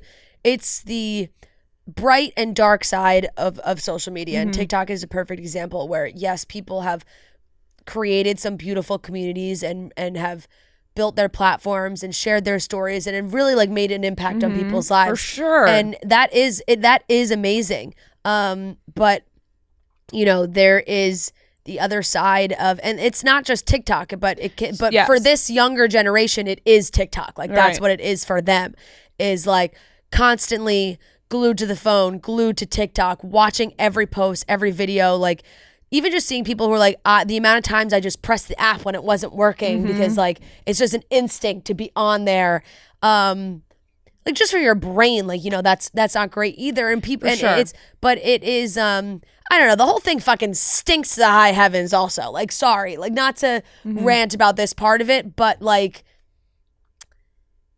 the beginning of the weekend, it's like, oh, it'll probably, you know, Trump's going to come in and quote unquote save the app. Yeah. You know, and the Biden administration said like, we're not doing anything. Like we won't take, it's moving on to the next chapter here.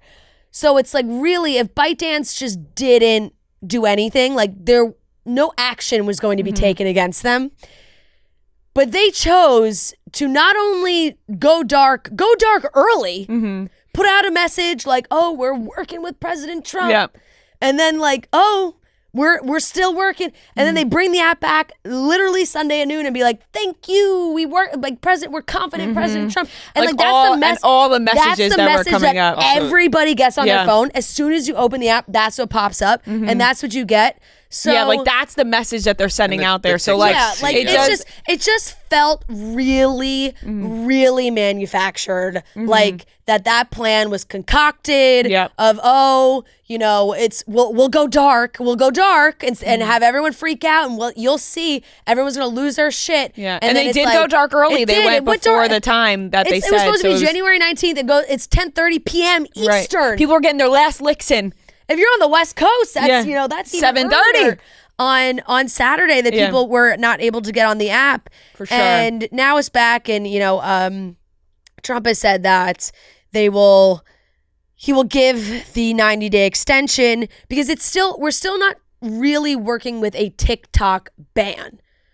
We are working with a really an ultimatum that ByteDance has been given to sell their part of TikTok and the US part of TikTok, and Trump is saying like we're working towards having a 50% ownership of TikTok in the US, where we can work on some kind of agreement where it is not a national security risk, and if not, like he's still basically saying like if they can't come to that, like it is still a national security risk, but he's confident that they will get to that point and find the right buyer.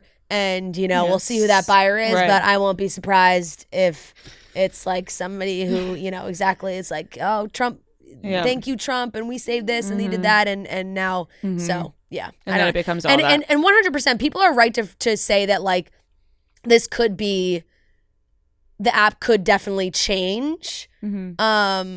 And that's for sure possible if it does have, you know, that 50% buyout and everything that happens. But for right now, like, yeah, they're gonna that'll be extended, and I do not doubt that they will find somebody, because it does seem like I don't think Trump would be making these statements if he hasn't gotten some reassurance. We can't from have ByteDance that they are going to come to some kind of agreement, because ByteDance is, the whole thing is like they put their foot down of like, we are not selling. They want to protect their algorithm. They have this sophisticated algorithm that nobody, you know, that's everyone's complaining about how much Reels fucking blows, and that's where they're at. So I just feel like at a certain point now, that he's not saying all this stuff if it isn't setting himself up for, look how I saved TikTok. Right. We can't have Elon owning all the social media apps. No. We cannot. Because we cannot. I mean, there is no rhyme or reason on that X app. No. There are no laws on that app. No. you know? Nope. No, and it's that's what I'm saying. Like the app could change, things could, TikTok, whatever. Then it's being used for different things. People are afraid of what it could be used for in the National Security Department and all of that. Was like, okay, well, other countries were just like laughing at us all weekend. Yeah. Like there were like I saw a bunch of things from people like other influencers were posting, like people come like DMing them from other countries being like, I'm in Australia or I'm in the UK and we can't believe this is happening to you guys. And you're just like, what is going on? Side note, Remy Bader posted on her story that she deleted the app off her phone. And I gotta be honest, I was just shaking my I saw a lot of people say they deleted the app. And I just was like, oh my God. I saw a lot of people say they deleted the app. And like, if you want to keep TikTok, don't delete the app. Because it's not in the App Store. You can't download it from the App Store. And there were not even just Remy Bader, there were other influencers that were like, I deleted the app off my phone. And I'm like, oh my God. And then Remy Bader posted a screenshot of the conversation from Girl with No Job. And Remy Bader was like, did you do it too? And Girl with No Job wrote back, no, I'm not dumb. And I legitimately lost it. Like, I was like, Claudia was like, no. Like, I lost my mind laughing. I was like, I laughed even more because Remy just wrote back KK.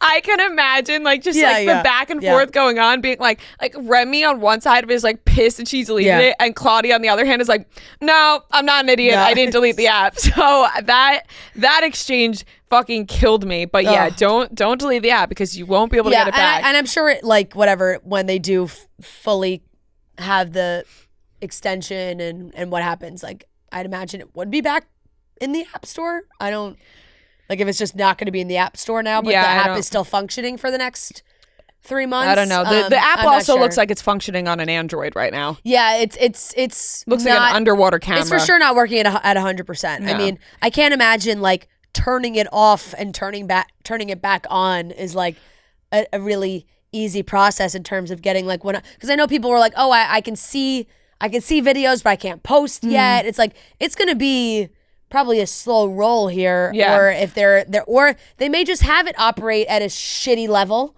for a while. And then, it gets bought and then they fix it. So many questions though, like when it shut off, like what were they doing like behind the scenes? Stuff like, what were they changing in the app? Were they changing anything in the app? Were they like, what's going on? Like, I was crying laughing at a tweet of, it was a picture of Matthew McConaughey in Interstellar, like from the other side, like looking through the bookshelf, and it was like all of our TikToks looking back at us through our phone. It's just crazy. Man, so just craziness. It was just absolute madness this weekend. Truly, it was like really madness. Saturday night, everybody losing their shit, and then Sunday. I mean, for some people, if you slept it off, TikTok wasn't gone at all.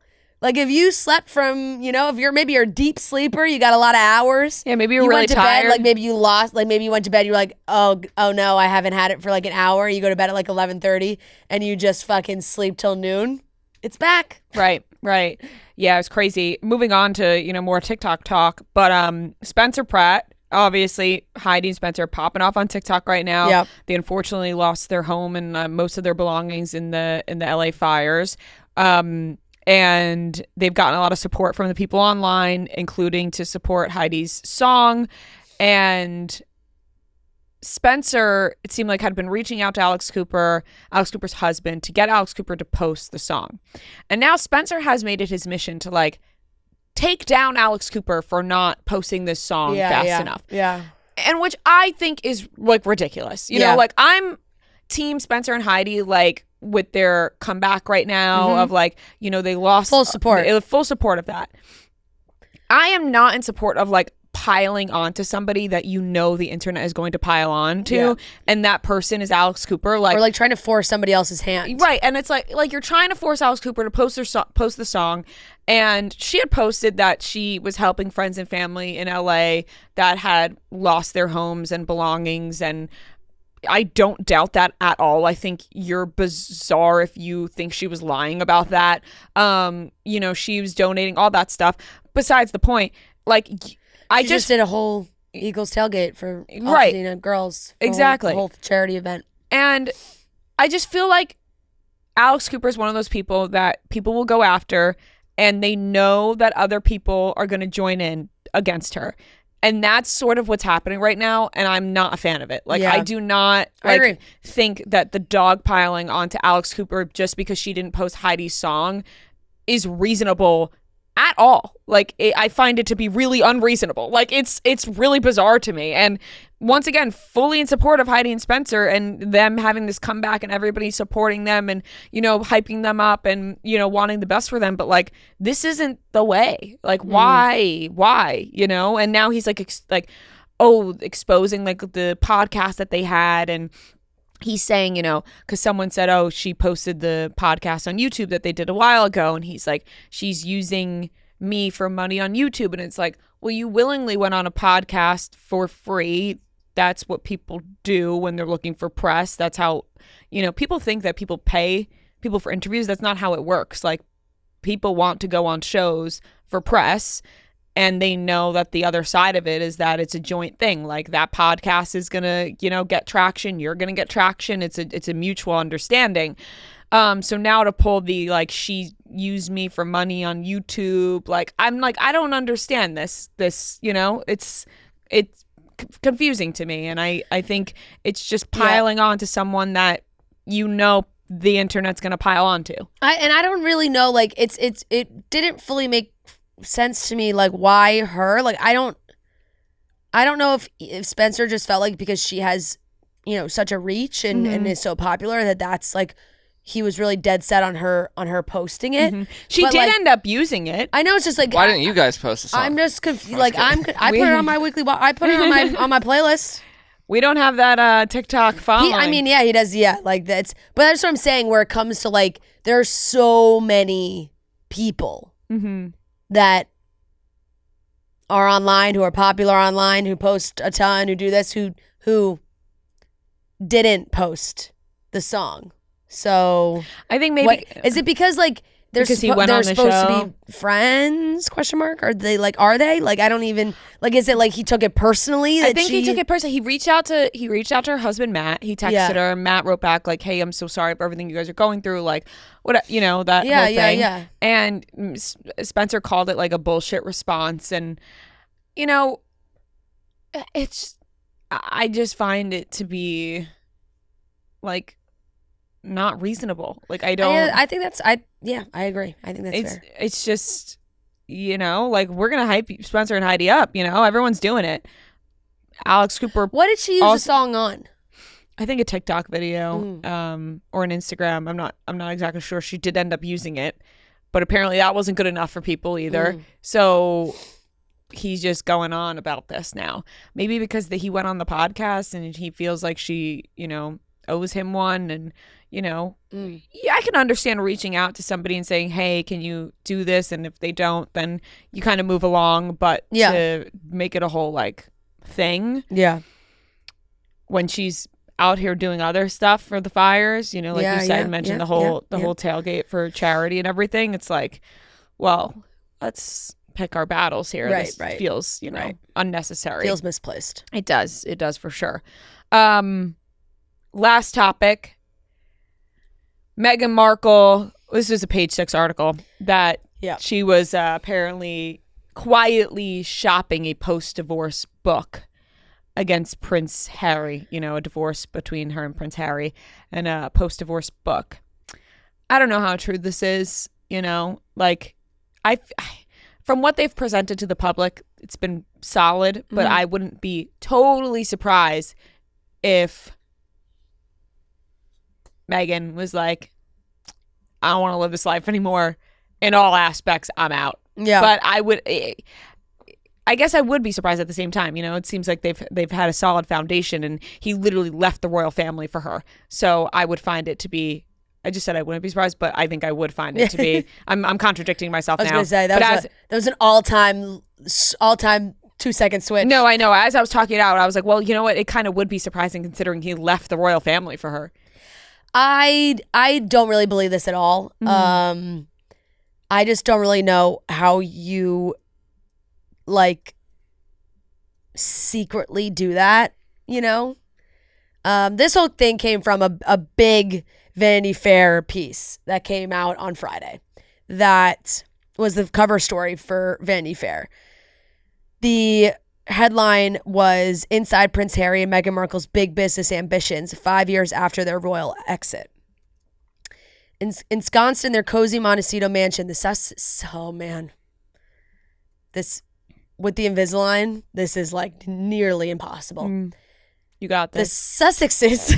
The Sussexes. I can't even do it either. The Sussexes. Yeah, are living the American dream. By all accounts, the love is real, but their foray into moguldom has not always been a smooth ride.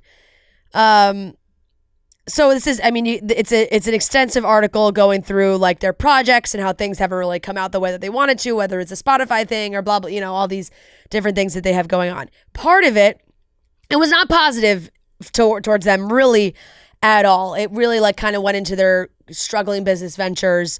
But the summary that Page Six wrote was the scathing piece published Friday delves into the Duke and Duchess of Sussex's struggling business ventures, painting a tragic picture of a desperate couple trying to find purpose and maintain relevance after stepping down from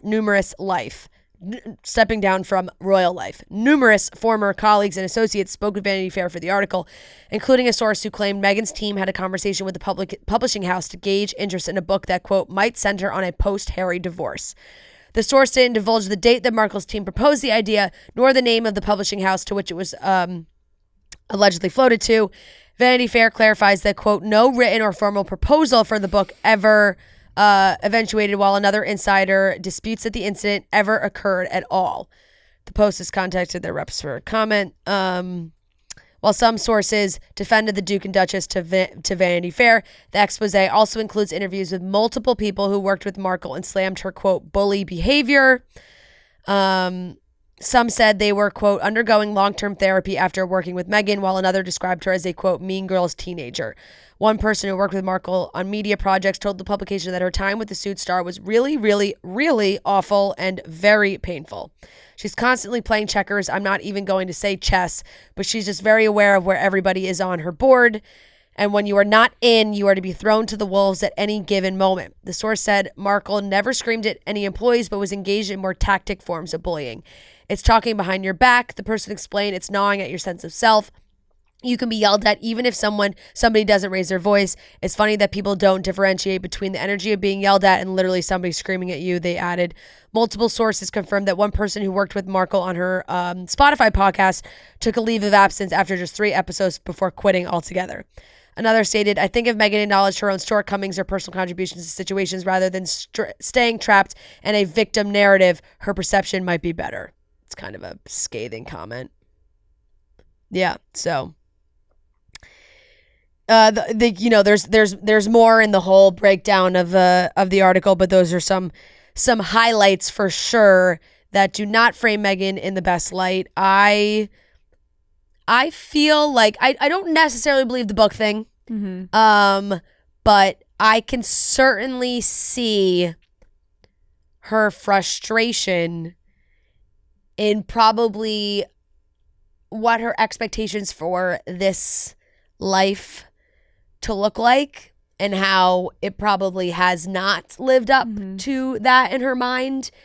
And she is therefore like takes it out on the people around her. Yeah. And like, oh, the podcast didn't last very long. Other things that clearly she's been working on, not coming out the way she wants it to. Other projects, like I know the Netflix show, obviously she had been filming, but now has been delayed. But her business, we talked about how they were looking for a CEO and they couldn't find a CEO for the business. Like clearly she's just, it seems like, well, it would not appear because once again, like she lives in a Montecito mansion. Like it's not like she's struggling, but it does almost feel like she has taken a lot of L's in the business department. Yeah. And that's probably made her extremely difficult to work with. For sure. Does it feel like sometimes Meghan just doesn't put her all into it, you know? I get what you're saying. Does it feel like Meghan maybe is not putting her whole heart into her businesses? It feels like she thinks it should be handed to her a little bit more. Because like the podcast, right? It was like 9 episodes and people think that they were filmed like totally separately and that she filmed the questions separately from the guests and that the guests had to record separately from her. Like, it's just not how you do a podcast, right? So like if that's one thing. And then the jam. It's like, where Meghan, you sent all your famous friends the jam, but where's the jam? Meghan Markle and the Jonas Brothers, they should team up.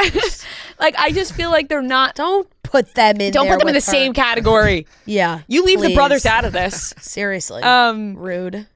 But it just feels like Meghan doesn't put her all into these businesses. You know what I'm saying? Yeah, like, no. it's like, Meghan, you find that one thing, you put your fucking heart into it, Meghan. Find that jam and put your heart and soul. Right. Where's the jam? Right. You know? I know. Like, no, I just, where's the podcast that you won the award for that you beat us out of? Yes. You know? Yeah. We're out here still doing the podcast. Meghan's not. Right. It's like, it feels like she just like tries something for a little bit. It doesn't work to like exactly what she wants.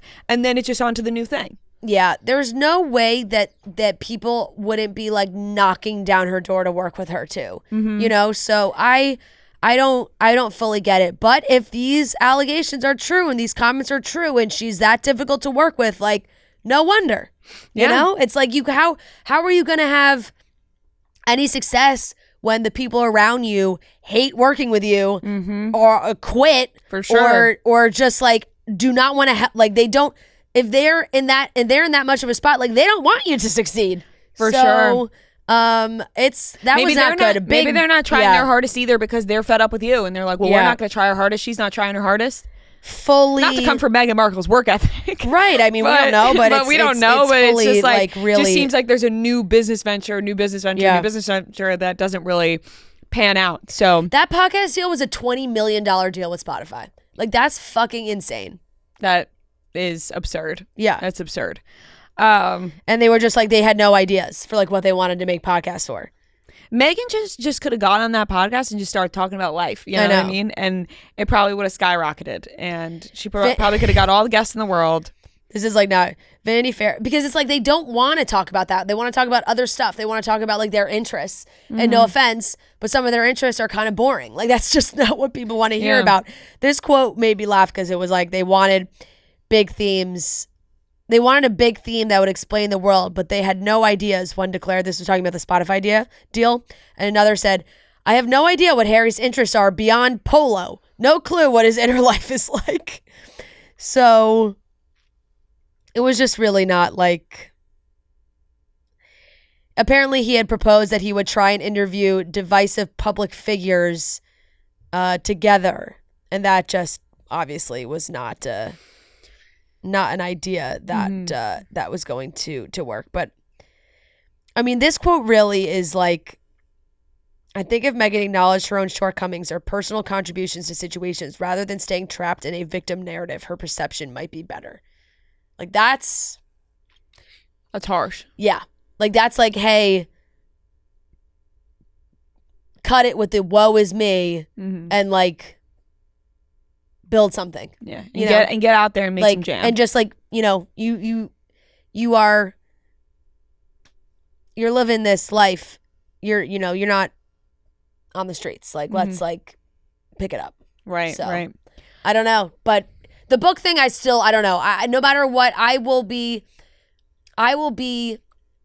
shocked if they were to split, because I do think they both kind of like live in the same delusion. If that makes, like they live in their own world a little. So I'd be surprised, but that's they're sipping their coffee on Friday that's not an article they're pumped to be the Vanity Fair February cover story. No, not at all. Not at all. No. And that wraps up the topics. If you've ever wanted to bet on sports but didn't know how to, I totally get it. How do you get started? How do you place a bet? My friends at DraftKings Sportsbook, an official sports betting partner of the NFL, are making it easier than ever. The NFL postseason is the perfect time to get started. Go to the DraftKings Sportsbook app and select a sport like NFL. Select an option like TD scores, pick who you think will score, and place your bet. And to make it even easier, new DraftKings customers can bet $5 to get $200 in bonus bets instantly.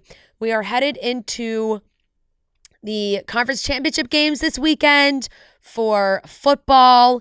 There's a big game tonight, Monday night, college championship. So if you're looking to get into the mix, I know the touchdown scorer is a great way to get into the mix. If you are new into betting, it's easy. You can go in for the games over the weekend or next weekend. You can just go through, scroll through, just think who you expect to score in the game.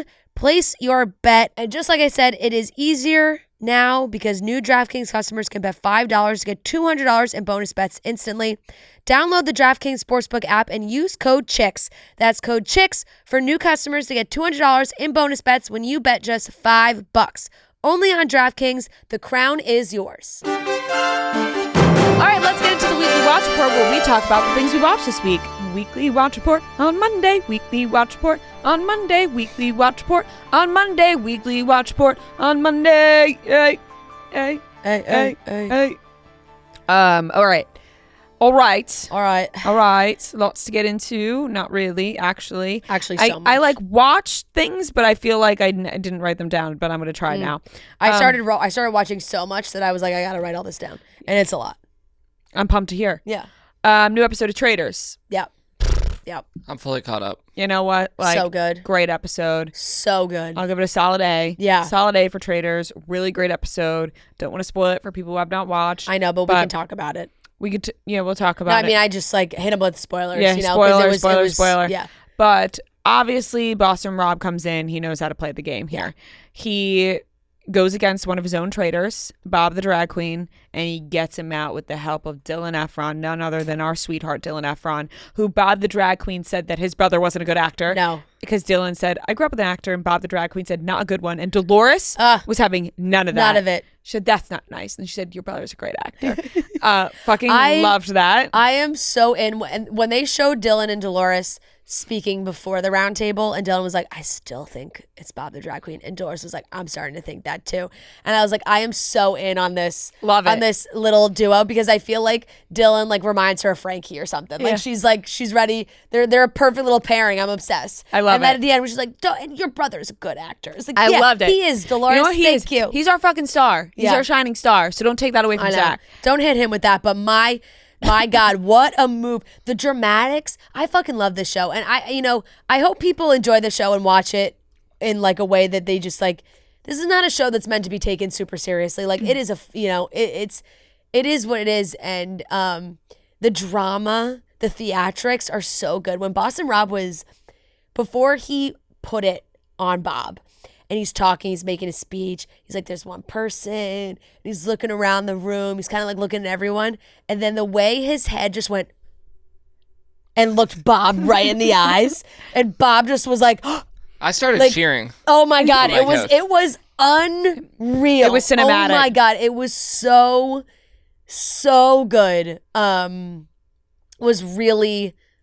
Oh gosh! It what was a truly show. What a show! It was cinema. It was magic. The problem now here is Wes fucking clocked that shit. Yeah, fast. Yeah, because Wes is also a reality TV show villain. I audibly went ooh when and he I was like, "How do you know somebody's 100% a traitor?" Tom Sandoval's like, "Wait, oh my God!" Sandoval's brain is by the way, Sandoval's brain is broken. Sandoval is the village fool. Is just. I want him to talk about a court. They're a court jester. Yeah, they're in that castle, and he is the court jester. I want him to stay on the show because he's so funny. Like he's so dumb that he just makes the show so much funnier. When he walked into the room and was like, "I have something to say," I think I meant village idiot. Just didn't say anything. I said village fool. Whatever. He's both. Yes. Village idiot. He is just like always 100 steps behind everybody. He's dead wrong on everything. He's so dead wrong and he's on so everything. Convinced. It couldn't be more perfect for Tom Sandoval to just be so dead wrong about everything that comes out of his mouth.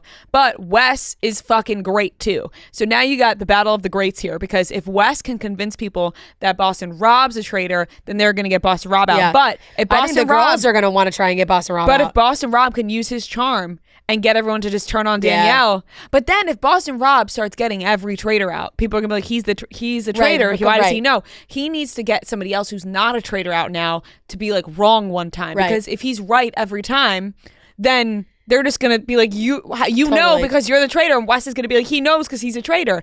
But as for this episode, great Yes. TV. What breaks my heart is like also Boston Rob being like, I'm gonna take like Dylan is like a great person to pair up with. Like I'll take him right to the end and just backstab him.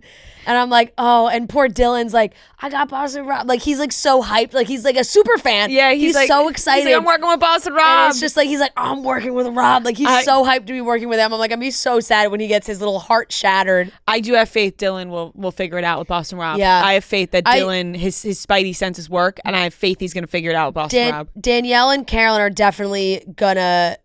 They're gonna have to. I think they're gonna have to try and come up with something to have people turn on Rob for it to be the two of them.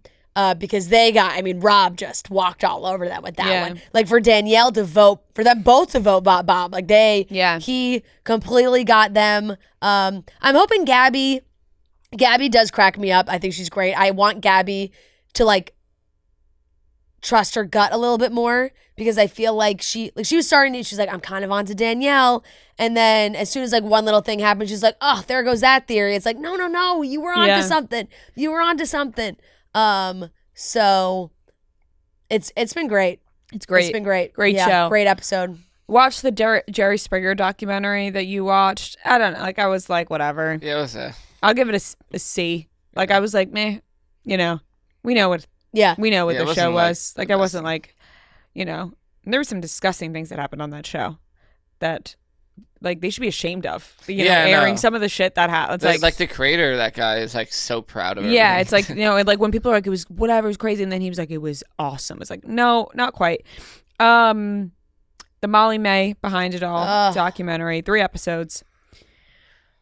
I couldn't love her more. Molly-Mae, what a strong woman. Like, that's what I got from this. You know what I mean? And I don't care what people say. Yes, Molly-Mae has all the money. You know what I mean? She has all the money in the world.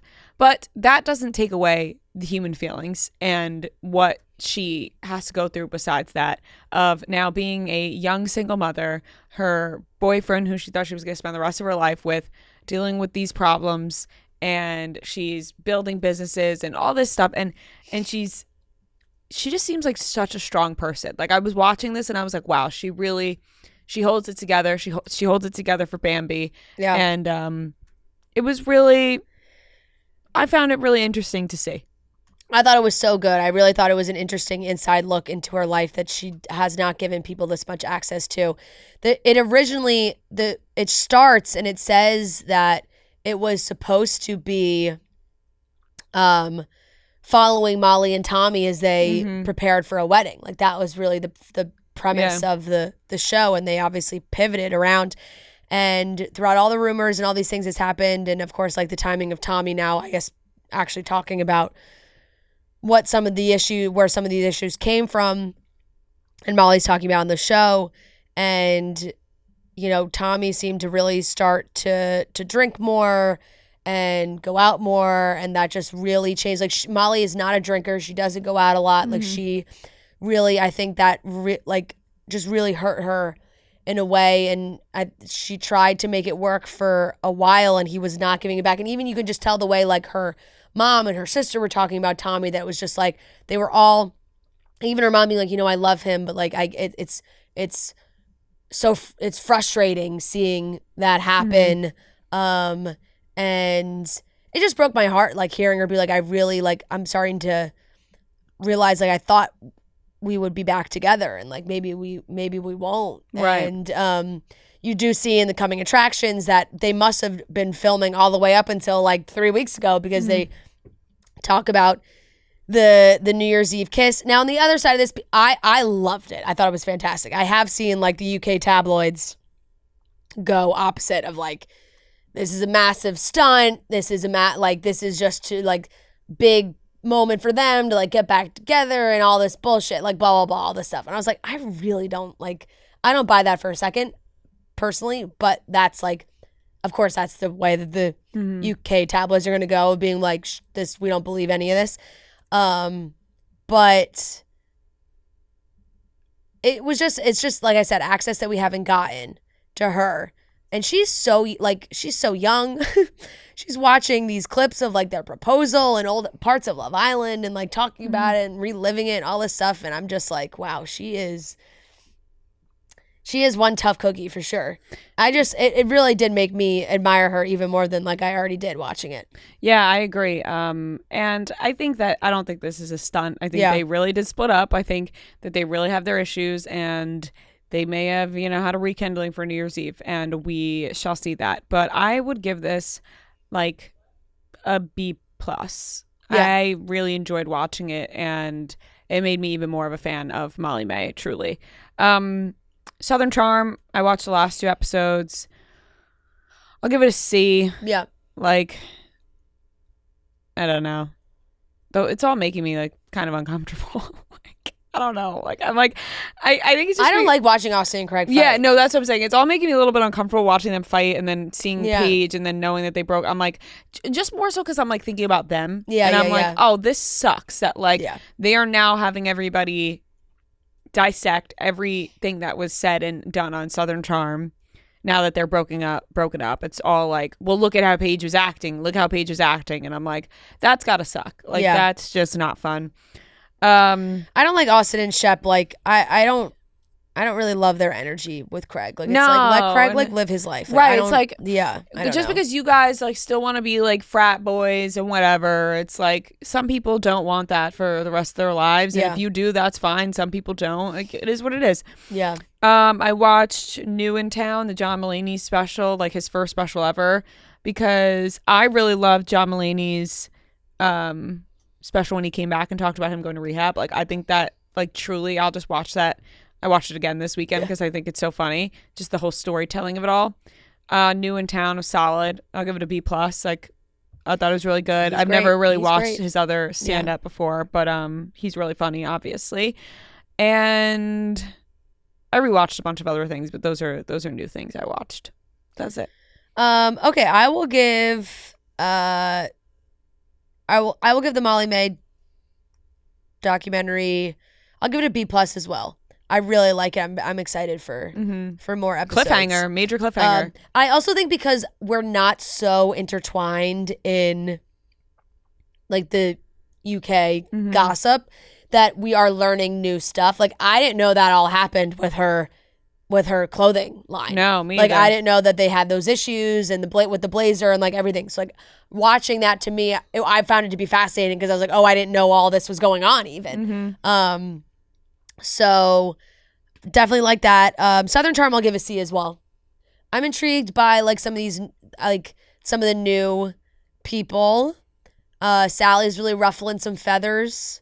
I don't know. I there's times when like the things with the girls like don't really interest me that much.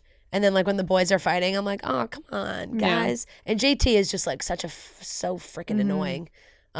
So I'm interested to see what happens with the fact that he just like stopped filming the show. Like, so, what else did I watch? I watched a bunch. Spoiler for the challenge. I finished the challenge. The finale was, that was a brutal end. So much swimming. Oh, like, they were just swimming all over the place. Like, I can't believe how much swimming they had to do. Like, it sucks for somebody like Kylan who's like not a great swimmer. He probably would have crushed any other final. And because he's not a great swimmer, like that was did not help him because there were like fish out there swimming around from checkpoint to checkpoint. I thought as far as winners go, like totally checks out for on the guy's side. You're like, I'm fully aware of what happened because my dad could not have been happier with the ending. Yeah. Find someone who is happier than the way the challenge ended than my father. Yeah. Like, talk about how he told me he almost cried. Oh my God. Watching it. So for the guys, Jordan won, and very well deserved. I think like for him to win this season of all seasons is so impressive because it was the best of the eras. And Jordan really went through the whole season unscathed. Like I don't think he had one elimination. Like he made had the right people on his side, made it all the way to the end and dominated. Like it wasn't even close. Like really dominated the end. And as for the girls, I was pumped for Rachael. I think that is so sick to like have been on the show when she was years and years ago, been gone for so long, come back, fucking crush it. She is so impressive. Jenny's so impressive too. And Jenny, I'm a little wishy-washy on Jenny. Sometimes I like Jenny. Sometimes I'm like, all right, now you're complaining too much. Like you're kind of like, Jenny's a little bit like, I have nobody on my side, and like blah blah. And when that's the case, like I'm like, okay, I get it.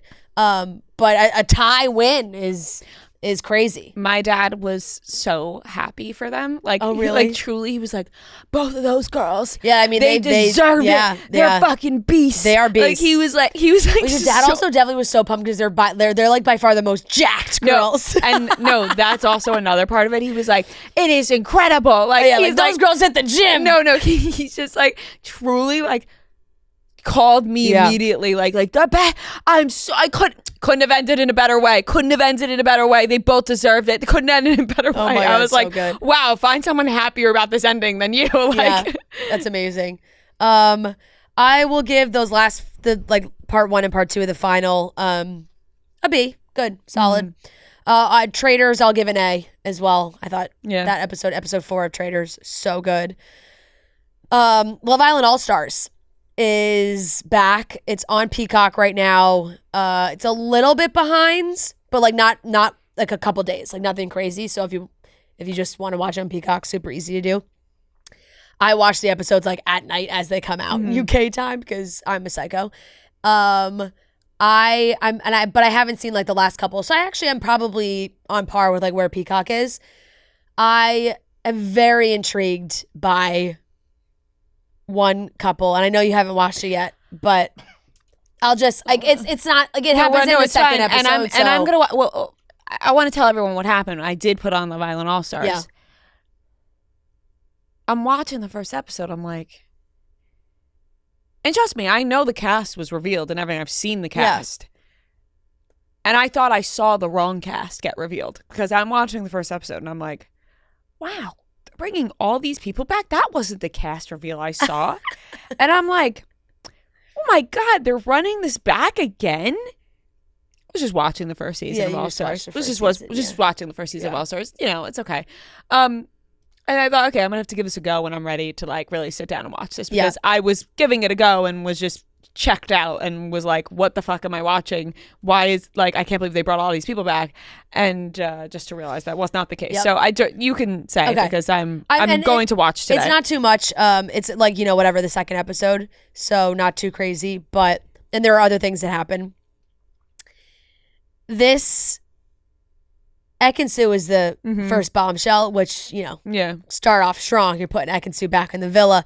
Ekin-Su really cracks me up. She just like, do you think they're going to bring Davide in?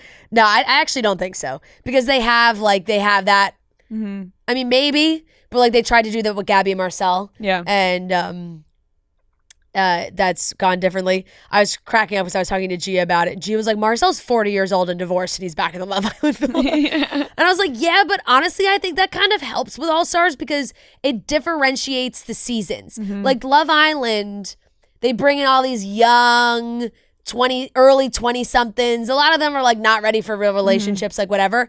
When they go in for Love Island All-Stars and they're a little bit older and it's like different, I find like that the connections could actually be more legit. So I don't mind that. But Ekin-Su and Ekin-Su picks Curtis, which is just like mind-blowing. I saw this, mind-blowing couple to me. I don't know why in my head I knew Ekin-Su was coming in, and I couldn't even register the two of them together. And I was laughing because Ekin-Su was like, I live in the same building as Maura. And he was like, oh shit. But they I think that's why I'm not surprised by this. Because Curtis was with Maura. Right. No, I think so like I'm like not so And I like Curtis has just a level of spice to him that I just love. Like I just and like Curtis gives her these eyes. He's like, oh, Ekin-Su. And they just like really crack me up. And Ekin-Su loves the drama. God bless her. She is so funny. Like just in other people's drama. Like this is not giving anything away, but like just like with one of the girls being like, aren't you mad he's talking to her? Like trying just like she's just like this. Like and she always has been. And she's just great.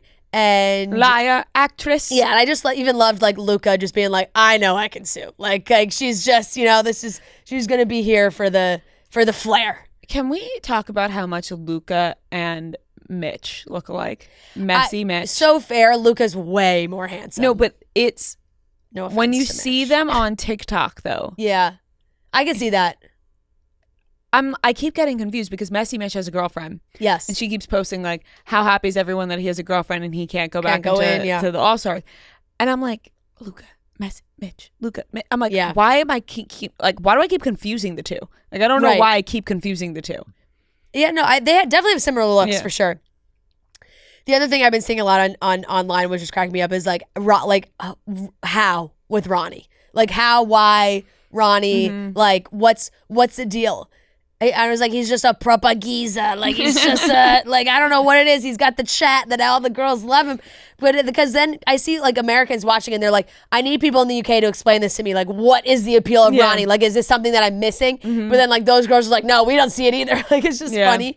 But yeah, I mean, that guy clearly he's got that funny guy thing where these girls like really are into it. I don't know. So, I'm liking All Stars so far. I'll give it a B. Room for growth. For sure. But Always starts it's out good. slow. Yeah, it definitely does. I watched the finale of Real Housewives of Salt Lake City. Oh, baby. You missed out on a fantastic season. Did I? You really did. Like, it was top-notch television. Damn. These ladies. I guess I just didn't see much about it, and I feel like I missed out. Because it wasn't like headline news. Yeah, it was just the last season was so, Yes, it wasn't like headline news scandal, but they just were so funny, and like it's just the pettiest fights, and like they're talking about people going behind their backs to podcasters online, and like, and they sit down at this last table dinner on this vacation. And some of them just like really hate each other's guts, and that's just like what cracks me up. Is like no matter what, like Whitney can't like throw a little jab at Lisa or like whatever it is. And Heather suggests that they go into their phones and they search each other's names and they find the meanest thing that they said about that person and give their phone to them and let them read it so they can just clear the air. Oh and my God. some of them were like not bad at all. And everyone was like, okay, like Brittany, everyone was like, Brittany, that's not the meanest thing you said about people. Brittany lives in La La Land. But then Angie's like, yeah, sorry, Bronwyn. Like, this is what I said about you. And Bronwyn takes her, oh my God, just eviscerated her. Just like so ruthless. And Bronwyn really took it on the chin. I will give it to Bronwyn. Yeah. Like, she's crying and she's reading it and she's like, okay, like clean. And Angie's like, clean slate. Like, if you're going to do this exercise, you kind of have to just like sit there, cry, take it, and move along. The funny thing is, though, they all left this round table and texted about each other again. No, 100%. Like, they're like, 100%. there's no clean slate. Like, they're texting about each other as soon as they leave that round table. It's ruthless all the time. And Bronwyn like takes it, talking about her husband, her everything. And then there's a comment about the text that Whitney gives to Lisa is not even like a mean thing about Lisa. It's just like a nasty rumor that she decides to bring up. That's like Whitney's text is, she was like, oh, I was at an event and I ran into so-and-so and they said that, oh, they were talking about me and Justin if they ever wanted a third. If you ever wanted a third. Like, he's like, I've done it, or like I've done it with Lisa and John, and like that's kind of that's like their thing, and like and then John like still it was just it was a sexual comment about John and threesome, like it was just like it was not like, it wasn't Whitney being like texting one of the other girls like, yo, I think Lisa's a bitch or whatever. Like it was like a rumor that had not been said on the show. Yeah. And she's and Whitney's like, I just felt like I needed to clear the air, that this is something that I thought was a rumor, you know, and she's like, but I don't believe it. I don't believe it at all. She's like, Lisa, I don't believe it at all. And Lisa starts freaking out. And then she ropes Angie into it. Angie gets all pissed. She throws shit at Lisa across the table. Damn. What producer came up with this Oh exercise? I'm like, when that came out of Heather's mouth, I was like, Heather, you diabolical woman. Let's read the meanest crazy things. That is a crazy. The finale gets an A. That was a crazy. I'm so excited for the reunion. It's like, and it started off so good. They should do the exercise again. No, seriously, At the reunion. they start off so good. Like Mary and Angie, like Mary was upset with Angie, but then they like made up and they were like, I love you. Like you're so close to me. Like you've changed my life, really. And they have this beautiful moment. And then Heather's like, you know what? Let's say the meanest shit we've ever said about each other. This is too out nice. loud. We got to end every finale on a bang. Oh my God, it was absolutely insane. I finished Lioness, the last episode 8. I'll give it a C+. It kind of fell down for me a little bit. I thought the first season was way better than the second season. Maybe it's just me, but the second season was just like a little bit harder for me to follow. There was one bang, like, holy shit, mic drop, like, moment in the finale that I was like, ooh, that's a good twist. But I still was kind of like, not fully loving it. Joe read Normal People over our holiday vacation. So then he wanted to watch the show. I'd watched it already when it came out. So we're doing a Normal People rewatch. The big Paul Mescal beginning of Paul Mescal. So we're rewatching Normal People. It's a great show. I'll give that a B+. It's good, but it's like for those that, want people to really make it work, it's a frustrating watch. Yeah. But that's really the whole premise. Right. That's the whole premise of the story. I watched I'm caught up on Beverly Hills. It's been fine right now. Nothing crazy. Dorit and Kyle are still really going through it, yelling at each other across the table. Kyle's got her vein popping out of her head. I really like Bose. I think she's a fantastic addition. I think she's been so great so far. Really happy with her. C+. It's fine. The start of a new year is the perfect time to get organized, set goals, and prioritize what matters most. For me, a top priority is my financial wellness, which feels more important than ever. Thanks to Rocket Money, goals feel achievable. They show you all of your subscriptions right in one place and help you easily cancel ones that you forgot you've been paying for. Rocket Money is a personal finance app that helps you find and cancel your unwanted subscriptions, monitors your spending, and helps lower your bills so you can grow your savings.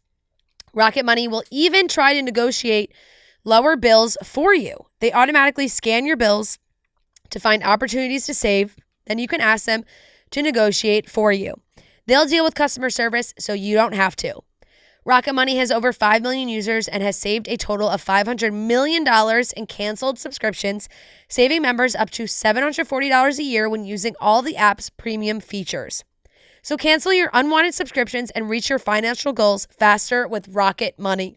Go to rocketmoney.com/chicks today. That's rocketmoney.com/chicks. rocketmoney.com/chicks. I watched the first episode of guys, I watched so much shit, sorry. The SNL documentary on Peacock. I just watched the first episode. Really good. Good? Really good. Okay. I want to watch the rest. Better than the movie Saturday Night? Yeah, I haven't watched it, but that's why I didn't watch it. I feel like I'm like SNL'd out after that Yeah, movie. but it's the 50th, it's the 50th. That's like the whole reason 50th. No, I'm into that. Like if it's the real, if it's the real thing. It's like, it's cast members watching, the first episode is cast members watching back like their audition tapes. Oh, cool. And talking about the audition process. Oh, I love that. And getting on the show, and the casting directors are there, like talking about how they cast people. And it's got a lot of great, like Pete's in it. Like there's a lot of great, like there's cameos and whatnot from they got a lot of people to do it. Love that. So I thought that was really good. I'll give that a B+. Like I thought it was very good. 2 movies. The Substance, I watched. What were your thoughts? I was about to watch and I got told I wouldn't like it. Okay, here's my thing. Everyone's just ranting about how disgusting it is. It is disgusting. It is. But it's like, it's a horror movie. Like it is sci-fi, almost like horror freak show type situation, I still found it to be pretty interesting. Like, I thought the premise of it was really good, of, you know, this battle between Demi Moore having this fame and basically hitting an age where they told her she's too old and done, and she has this opportunity to basically like make a new young version of herself. And it's and they the twist is that there's a switch, like they have to go back into each other's bodies every 7 days, and it's a battle of like, well, who wants to go back to the older body, and like what happens because of that, Right. And the mindset of that, and how like Demi Moore's character like can't get out of that mindset of like wanting to be young and beautiful, and like why she's treated so differently, and seeing how that happens. So like I thought it's gross. It is fucking disgusting. I really like the premise, but I got told I would not like it, not to watch. I do think it would gross you out maybe a little too much. Really? What's so disgusting about it? I mean, like Demi Moore's body splits open and a person like comes out of her, like full blown like body split into a fully formed Margaret Qualley, and then you just see their like gross body like open on the floor, and like different things that happen that mutilate their bodies, and it just gets like kind of more and more gross, and they just become more and more disgusting to eventually be like what happens like. But it is. I thought she was fantastic.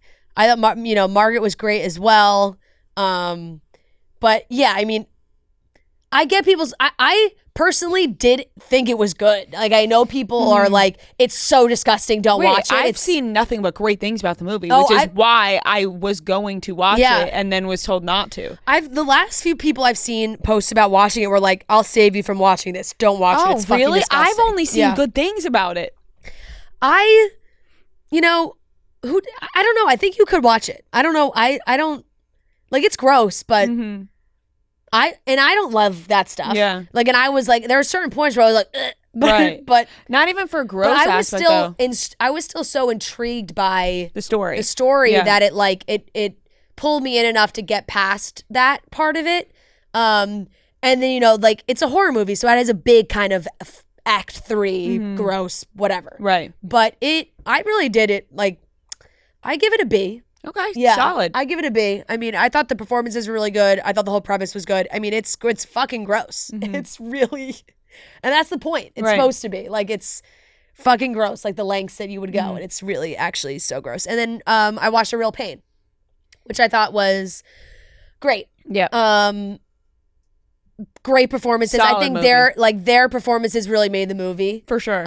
For sure. I thought like their chemistry was really all about that, and the chemistry between the two of them.